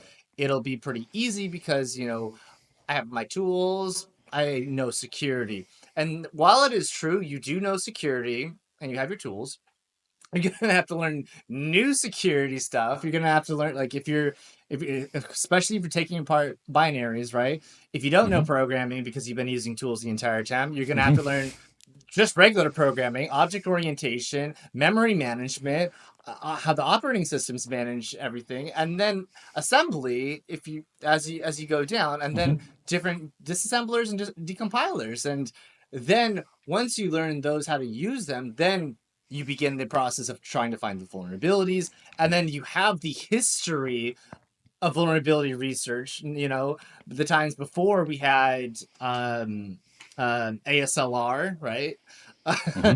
uh, where things were a little bit easier, and now you have to develop your own gadgets and things like this. So you have to, and it's not something you'll never do it in a week. Maybe you can get better at it in a few months, but it's a dedication, just like you said. And yeah, but beside that, also, like, it's a wish that everyone wants. But you also, like, with the management role, we also discussed that, right? Whether you Yeah, want to go that route or not. We all have this wish, right? A lot of people have the wish. Okay, I want to become a manager at some point, like become the boss of something. But a lot of things come with that, right? And the same with security research. If you do security research, it's also quite depressing. Like, I'll tell you that if you don't find anything and you have been busy for months and months and months, I just recently had that. I'll tell you honestly, like, for months I have been doing research on something, and nothing fruitful came out of there, right? And that's something you have to live with. Everyone who has done pen test knows that feeling, and you want to continue, and then maybe your boss will say, now it's done, now you need to quit. Okay, if we know you might find bugs, if you continue you find bugs. But yeah, it's just something that you need to. And also, I don't think it's something for everyone, right? It's just some things. Like, some people love web hacking, some are very good in that, and some are very good in another field. Like, and I think we need everyone. Like, everyone is needed in this field. And yeah, and the exploitation world is going to change more and more. Like, it's going to get more and more difficult. Like, it has changed significantly. I'd love to hear a little bit more about your insights and because I've seen stuff from our side of the recruiting aspect of like trying to find the people that are able to do and discover ODAs on iOS and Android, and how even the exploit market itself has changed significantly due to the difficulties of finding specific products. Now everything is like we want full chain or nothing. So because there's research firms that are now popping up, being created, while before you just had individual researchers that's like, oh, found a bug, let me sell it, I'm relaxing for 3 years, 5 years, whatever. And now it's like that's not enough. So that's what we've been seeing on our side. What have you been seeing as of recent? yeah, what I see is that there are still a lot of people who sell bugs, not full chain exploits, right? They will just Okay. sell vulnerabilities. And Okay. from what happens right now is that one single person is not building a full chain exploit, right? Because it's too difficult to Right. have like everything. And there are people who will be able. There are still people who will be able to do that. Like I can guarantee you, there are a lot of people in this world who have the skill set still to do the full chain and everything included from discovery till exploitation, right? You can see that also in quite some articles. They have the skills, Really? and these are the best of the best already, and they get so much paid already. Like you understand that there is no, Yeah. and what I see in the market, right, in this secretive world is that people just still search for vulnerabilities and sell the bugs, right? It's not the full chain exploitation always, but sell the bugs itself, submit them not directly to some exploit broker, for example, because there you will need like a full development team with everyone included that helps you to build something. That's what I see right now, and I think the best thing is just to build a team with some enthusiastic people that you know and then do it together. Like some of you might be like very specialist. While I look for vulnerabilities in one part, you might be looking for sandbox escapes.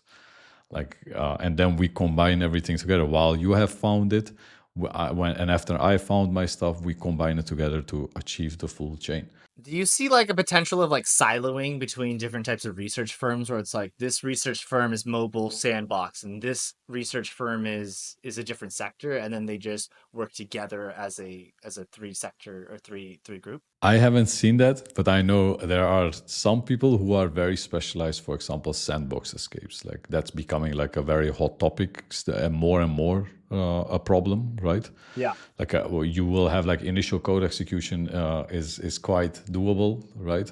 But then the sandbox escape, and then we come into this mobile security world where the chicken and the egg problem have, right? You need to have like a sandbox escape to be able to do the rest of the attack, right? You need to have like a kernel vulnerability to be able to, like it's just a chicken and the egg problem, in my opinion. It becomes more and more like you will not be able to directly exploit, for example, of some vulnerabilities, right, without having like very good like read write primitives in your hand to be able to, yeah. And as we talk about that, would love to hear a bit more about Mobile Hacking Lab and what are some of the courses and things that people can expect from taking it? Yeah, so the first course that we developed was the Android user and fuzzing and exploitation course, which is now online, and we have multiple packages to do that course. And that's like what we aim to do is get people into this field, right? Because it's very difficult. You need to know a lot of stuff to get even do your first baby steps into it. One of the hardest thing that I have noticed in doing this stuff is setting up your lab environment, right? It's very difficult. If you want to do like embedded device hacking and you don't have like experience in it, it's one of the hardest things, right? You need to learn how to set up a lab environment, emulate things. And our course is actually focusing on bringing people who are pen testers, bringing them in a field who have this ambition to go into security research, like, and do this type of work. Now, the second course that's coming out, which we did the first session of at Black Hat, is the Android kernel fuzzing and exploitation course. And so with this, we have the whole series for Android done. So you start with the Android application security course, which is a free course. Only the examination costs money. And that's like the regular like OPSEC course. If you have done that, you can move to the userland fuzzing and exploitation, which will teach you how to find bugs, like memory corruption bugs in Android apps, and exploit those to get initial access. But that means you still have access into the sandbox, right? You are in your application sandbox. In the Android kernel fuzzing and exploitation course, you will get the knowledge to escape that sandbox. And we combine at the end of the course of a technique where you do combine like the full chain exploit in one hit. Like you shoot the exploit, and then because we get a lot of questions from people who do the other, like our Android userland fuzzing exploitation course, telling like, hey, if I download a file in my sandbox and execute it, SE Linux doesn't allow me that. So how do I do that? Like, and then we will teach in the kernel course how to do that. Yeah, it's pretty wild stuff because it thinks you have to be a little bit creative in the way you do certain things. Now, is there a community as well? So like, if I join, is it possible to talk with other people that are taking the course as well, so we can like talk about ideas? Yeah, so we have a Slack channel where everyone is in there, but not everyone who takes the course joins the Slack channel. I don't know what the exact reason is, but some of them don't join and they still do the course. And yeah, beside that, you can actually chat with everyone, but also schedule one-on-one calls with me and also some of our team members that will privately Wow, help you. that's very valuable. Yeah, so we privately help. So you can just schedule a call because it's difficult material. We would like you to have a good experience, and yeah, and we are actually, because we haven't put the kernel course live, but we might put a restriction in who can do the course. Like we won't allow everyone to do the course. Yeah, there's no need if you have never done anything to go and do the kernel course, right? We just want to prevent people getting frustrated and paying money for nothing. Like that's not our goal, right? We want people to learn something and go back with satisfaction feeling, not like, yeah, that's the goal. Right, that makes sense. Oh, one thing that I want to tell you, Chris, something which is very cool going to come. And I don't want to announce too much things because I learned my lesson. Okay, it'll be a like teaser.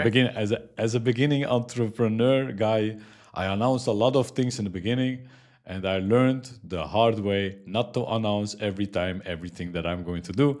The problem with that is, as you know, sometimes you cannot make it, right? There are some things happen and you don't make that. So that's why I don't announce everything. But one thing that I can announce already is that we are building a special lab environment, which is going to be different than all the other courses that we have, which is like, without disclosing too much, but it's going to be focusing on red team assessments, like, but in a different way.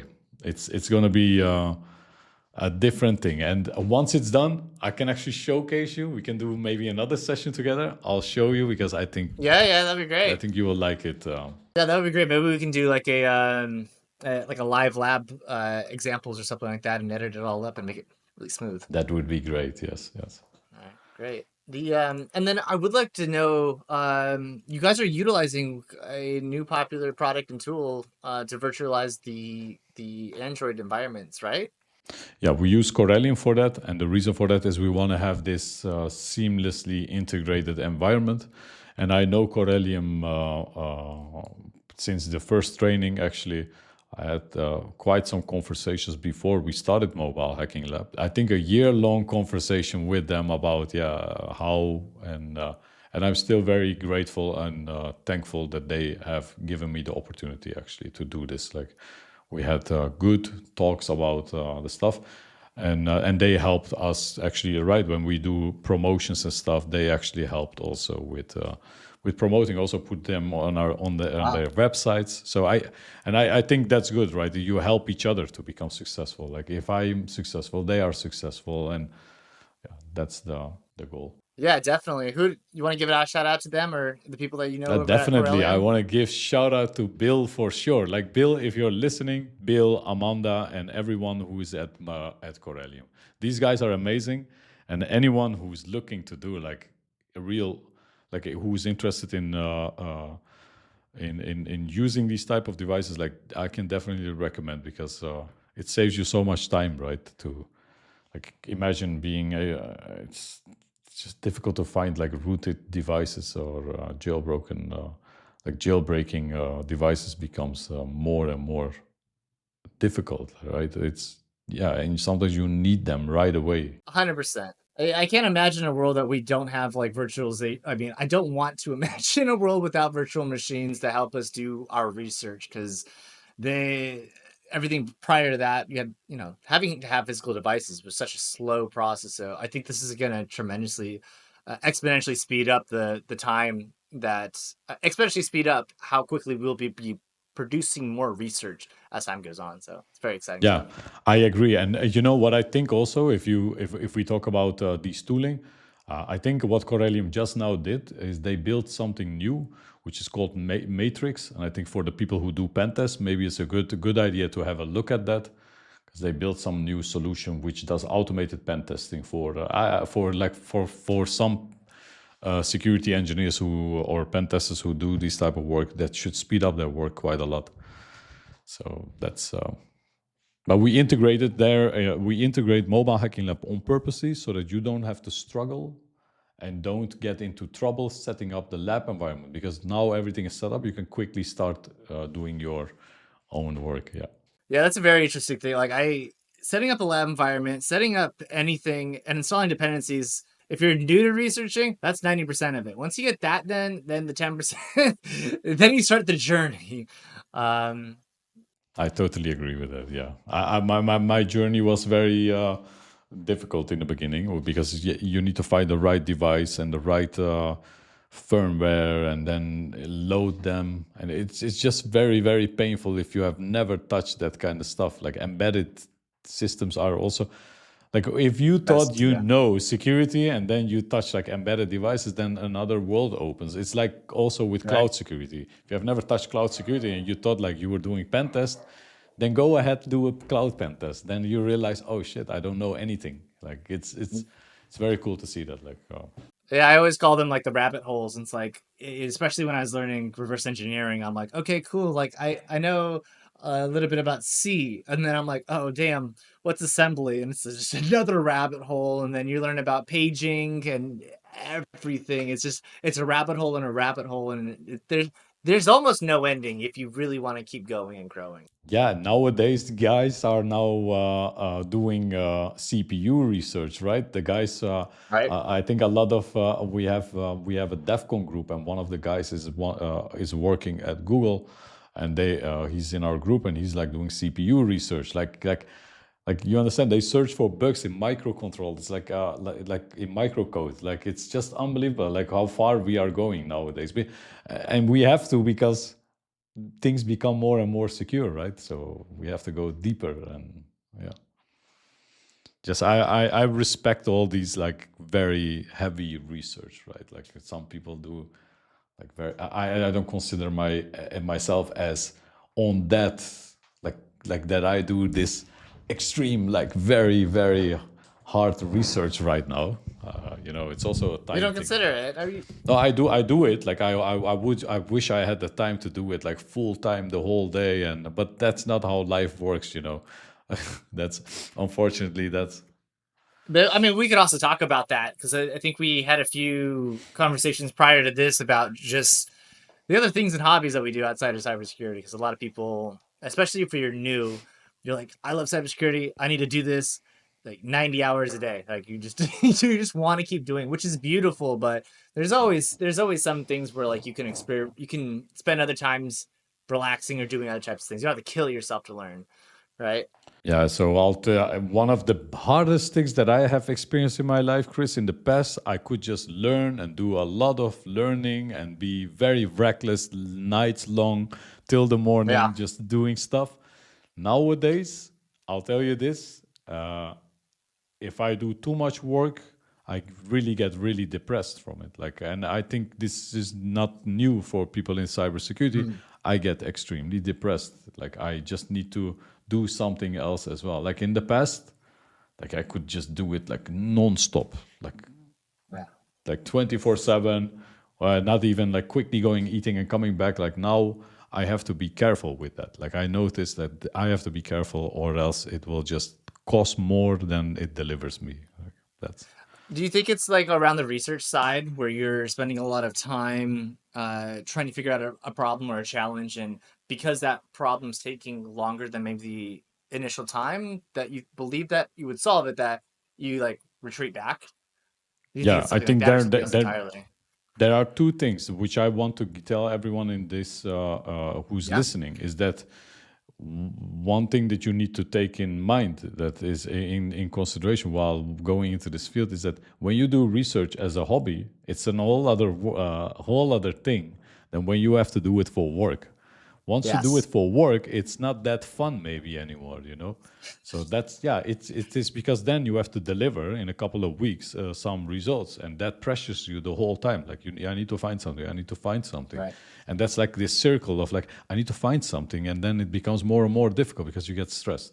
And it's the same with pen tests, but this is a little bit more harder, especially if you have spent like 2 months on something and nothing properly comes out. Like, yeah, it's hard to live with that. Like, I'll tell you that. And then, it's maybe not your fault. Maybe the product was good and all that kind of stuff. But yeah, I think you just need to be careful with the research, yeah, because if the research makes you happy when you do it like a hobby, and you do it as work, and it doesn't make you happy anymore, then maybe it's not a thing to do, right? Then you need to just do it because the freedom and the way you feel happy will also help you to produce better results, for sure. In other types of things as well. So, Yeah.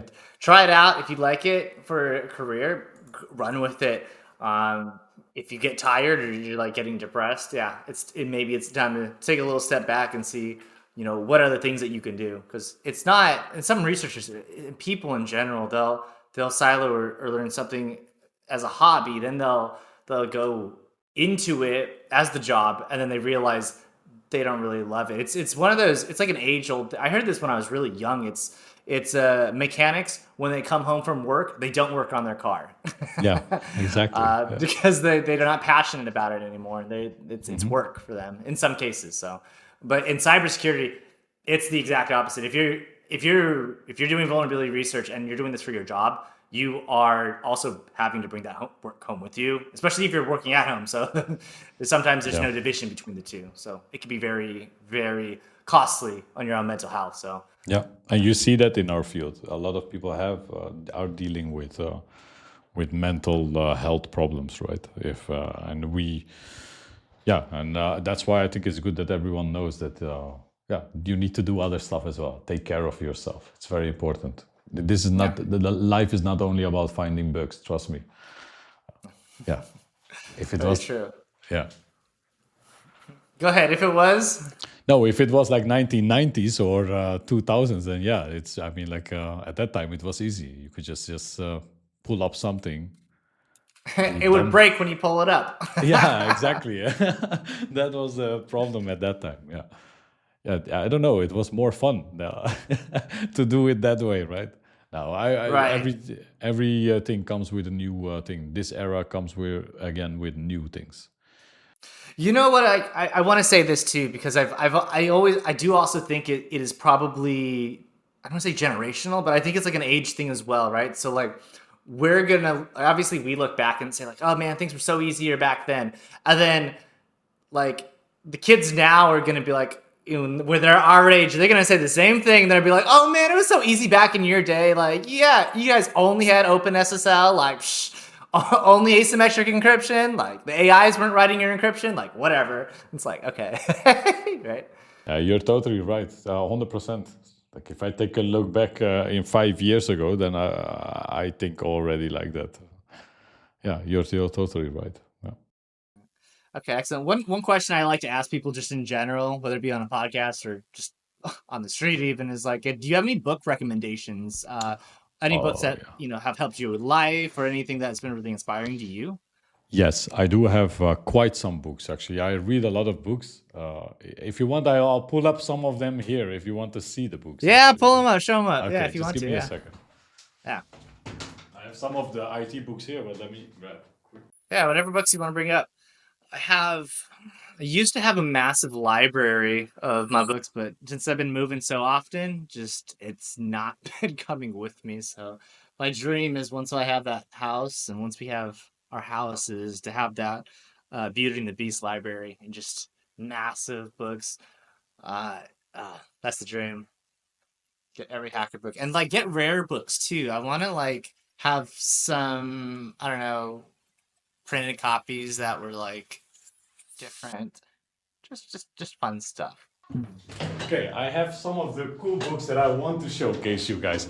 You asked for it, Chris, so we're gonna I go did. over the books. So quickly, one of the most inspiring books for me, which actually, Like I'll start with non-IT books, okay? Because I think it's very important. At some point, I stopped reading, not stopped reading, I stopped reading that much of IT books because I Right. Yeah. believe that I needed to change my life to have a more balanced life, right? Because I Fair. was so Yes. out of balance. So the 5 a.m. Club, definitely. Like this is the book, Okay. in my opinion. Not everyone shares that opinion to wake up Pretty at. sick. Yeah. This is like crazy, and everyone recommended a lot of people, and then I thought like, man, Yeah.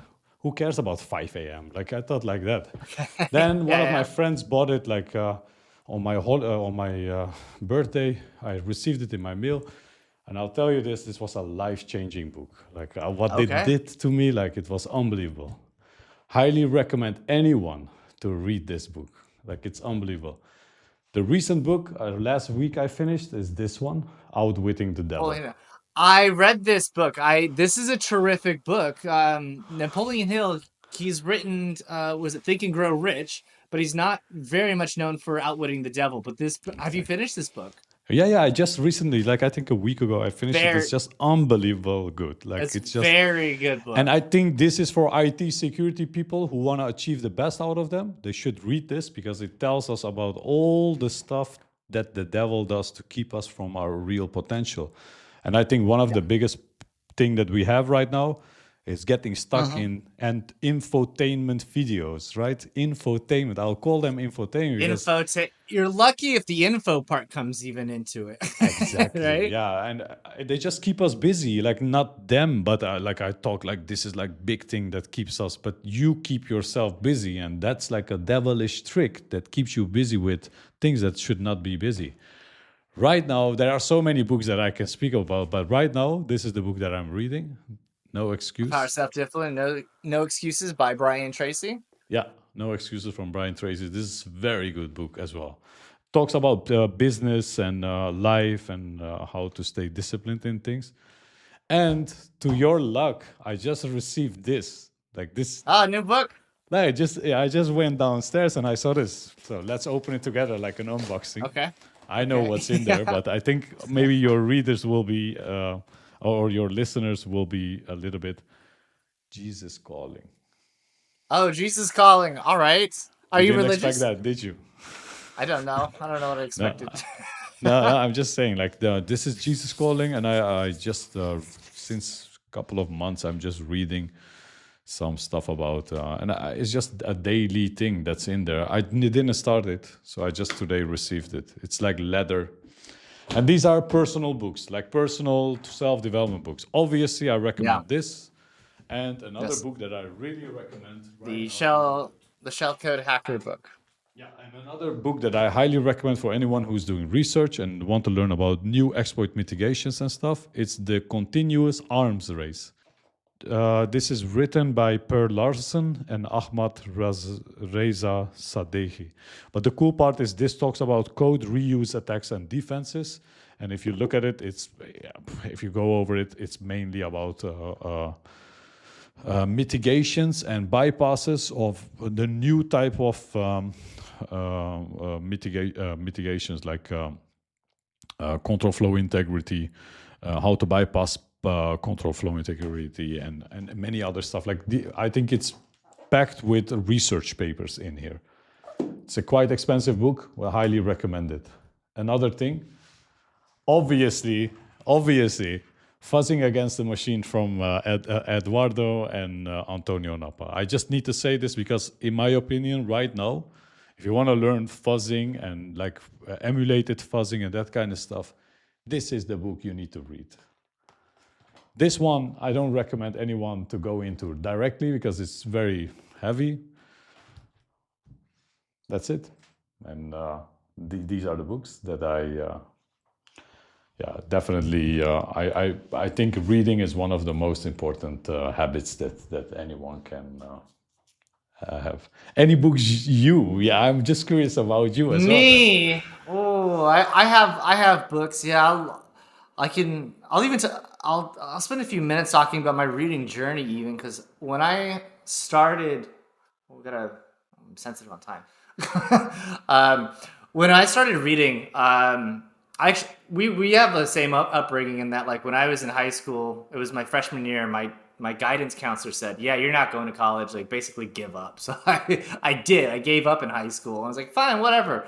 I had one teacher, and I had one English teacher, and he made us read books, and it was the first time I ever read a book for pleasure.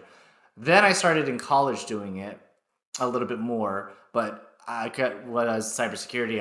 They were like almost all the books were just technical books. So like I'm like, and I loved it because I'd read a book. I'm like, I like reading technical books because I can do something after I read this book. It's actually valuable, like hacking, like doing something that I care about. So the transition and the payout was the highest like ever even. So like I would get certificates. I got my CompTIA Security Plus because of this. It helped out. Also my CCNA, and yeah, I taught myself how to program in C while we were learning Java in class, and I also taught myself Python. So it wasn't until COVID when I go to the gym pretty frequently. I wasn't able to go to the gym, so what I started doing, I started running because the gyms were closed, and so I was just jogging around, and I got tired of my music after like an hour and a half. I'm like, I need more music or something. So I shifted that aside, and I was like, let me just listen to audiobooks while I'm jogging. And if anyone has this as an idea or like is skeptical about audiobooks, I'll say that there's two types of audiobooks. One where you can listen because they're telling a story and want you to understand the story. It can be nonfiction. It can be fiction, of course, but they can be nonfiction stories. Or books that are so technical where it's like you got to be taking notes. I did both while I was running, and I was like jogging with my iPhone and had notes, and I'm like trying to do this as I'm jogging. I don't recommend. I try to segregate your books between what you're listening to, but I had the goal of one book a month, and I finished like 18 books that year. And I'm like very proud of that. That was I think I was very proud of. So as far as like what books to read, it really depends on where you're at with your life and your journey. I read a lot of books in being an entrepreneur and around different types of things. Right now, I'm reading Cybers for Builders by Ross Hemlick. I'm sorry if I pronounced your name wrong, Ross, but he's read, and he has a lot of articles and on his website, and they're not just like an article where you put in ChatGPT and wrote it. He has documents, and it's like so long of some of this content, but it tells you how to build as a company of cybersecurity and how to build a product from it. There's two types of businesses generally. You have an agency, or you have a product like services, or you have a product type business. And in the Silicon Valley, I've worked at different startups, and I'm more familiar with the architecture of like me and my friend, we have an idea, a tech idea. It doesn't even have to be cybersecurity, but we have this product. We want to build it. Okay, great. How do you get investors? What does that look like down the path? How do you evaluate your product in order to potentially receive more investment money or go IPO as public? And then what looks like success, and how do you measure the landscape, the product itself? So all of those things are like pretty like fascinating, especially and around cybersecurity. So I've been reading and learning more about that. So as a reason, That's pretty cool. I need to read that book. So I think that's awesome because I read also a lot of these books about business, and I didn't want to bring everything, but I read a lot about business, a lot about marketing, and one book that I would also recommend is The Expert Secret, and that taught me not to be scared and do mobile hacking lab in the first place because I don't consider myself as the best mobile security guy in the world. Like, definitely not. Like, for sure not. If I look at some of the people who do now research, like, I think that, oh my God, I'm just nothing compared to them. But, there are a lot of people who want to. What I learned from that book is that a lot of people want to be at the level that I am right now. So I can help them to reach that level. You understand? So when you remove that out of your mind, like, and that book, like The Expert Secret from I don't know his name exactly, but he's also the guy from ClickFunnels. and I learned so much from that. Like Russ Hanneman, not Russ Hanneman. It's Russell Branson. Russell Russell Branson. Yes. Branson. Yes, exactly. Amazing, amazing book. I would highly recommend anyone to read that book because He's got some really great books. Oh, you're talking about The Expert Secret. Yeah. You're talking about ClickFunnels and how to do person tests. Yes, I've read that book. Yeah. So yeah, sorry. that's Yeah. amazing. Yeah, it's Very an good. amazing book. Yeah. It's an amazing book. I love it a You lot. can find some like what do you call it, fluffery in some of these books. As the more that you read, the more you can kind of point out some fluffery stuff. But as far as like content delivery and like how to build or engage, or specifically that book was about like how to build a webinar or like a sales pitch for the webinars. Brilliant strategies, and they work because they work. he's built out products around them. So yeah. I think if you look at my posts that I do on LinkedIn, I grow my following on LinkedIn quite fast, and that happened because the way I post. I learned how to do these posts the way he explains it. Right? He says like always need to tell about how you solve your own problem, and then tell about the struggle you went through,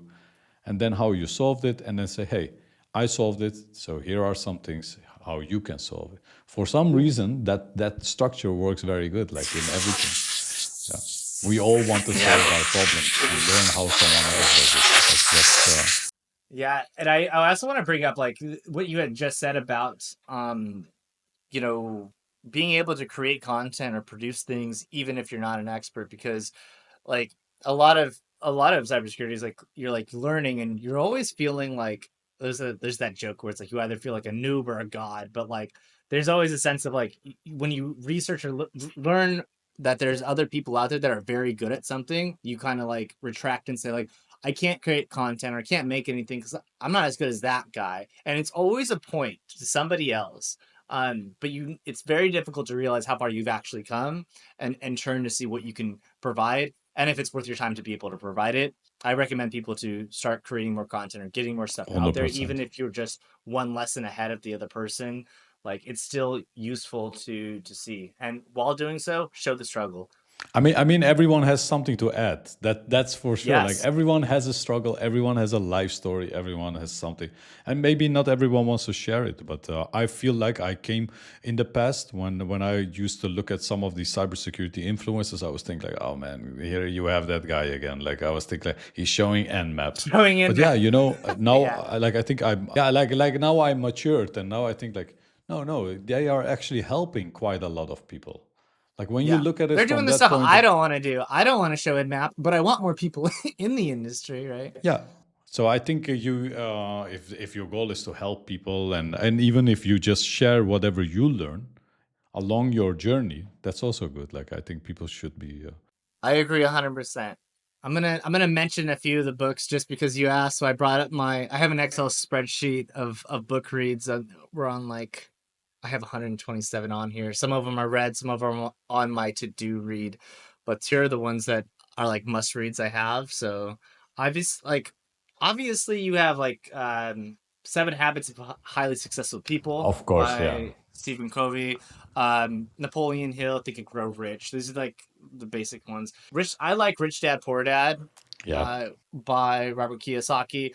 It's a great book to change and shift the mentality of like working versus building a company or building some type of service or product that you can share. I think it's terrific. Atomic Habits by James Clear as well. Sorry, go ahead. Yeah. I think most of the books that you just mentioned, I've read most of them, and especially also like 7 Habits of Highly Effective People.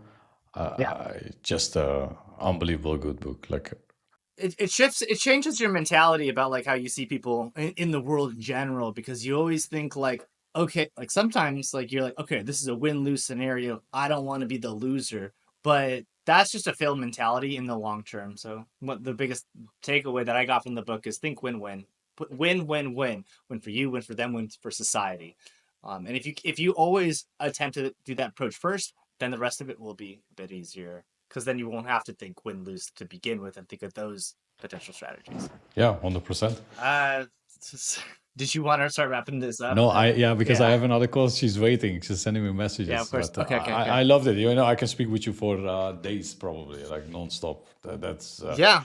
Today on this episode, we talked about Umit. We went through his life. We went through the companies that he's worked at. all the way up to him building and creating the mobile hacking lab. So I'd like to thank you so much for your insights, Omit, and joining us today on this call. Thank you very, very much for having me, Chris. It was a pleasure on my side to be here and speak with you. I really enjoyed it. It was a pleasure for me as well. And I hope that we set up and do this again. I can see another episode coming in the future very soon. 100%. I'm looking forward to it. Yeah. All right, amazing. Bro. Thank you so much for your time. Thank and you everybody also. else. Until next time, stay secure.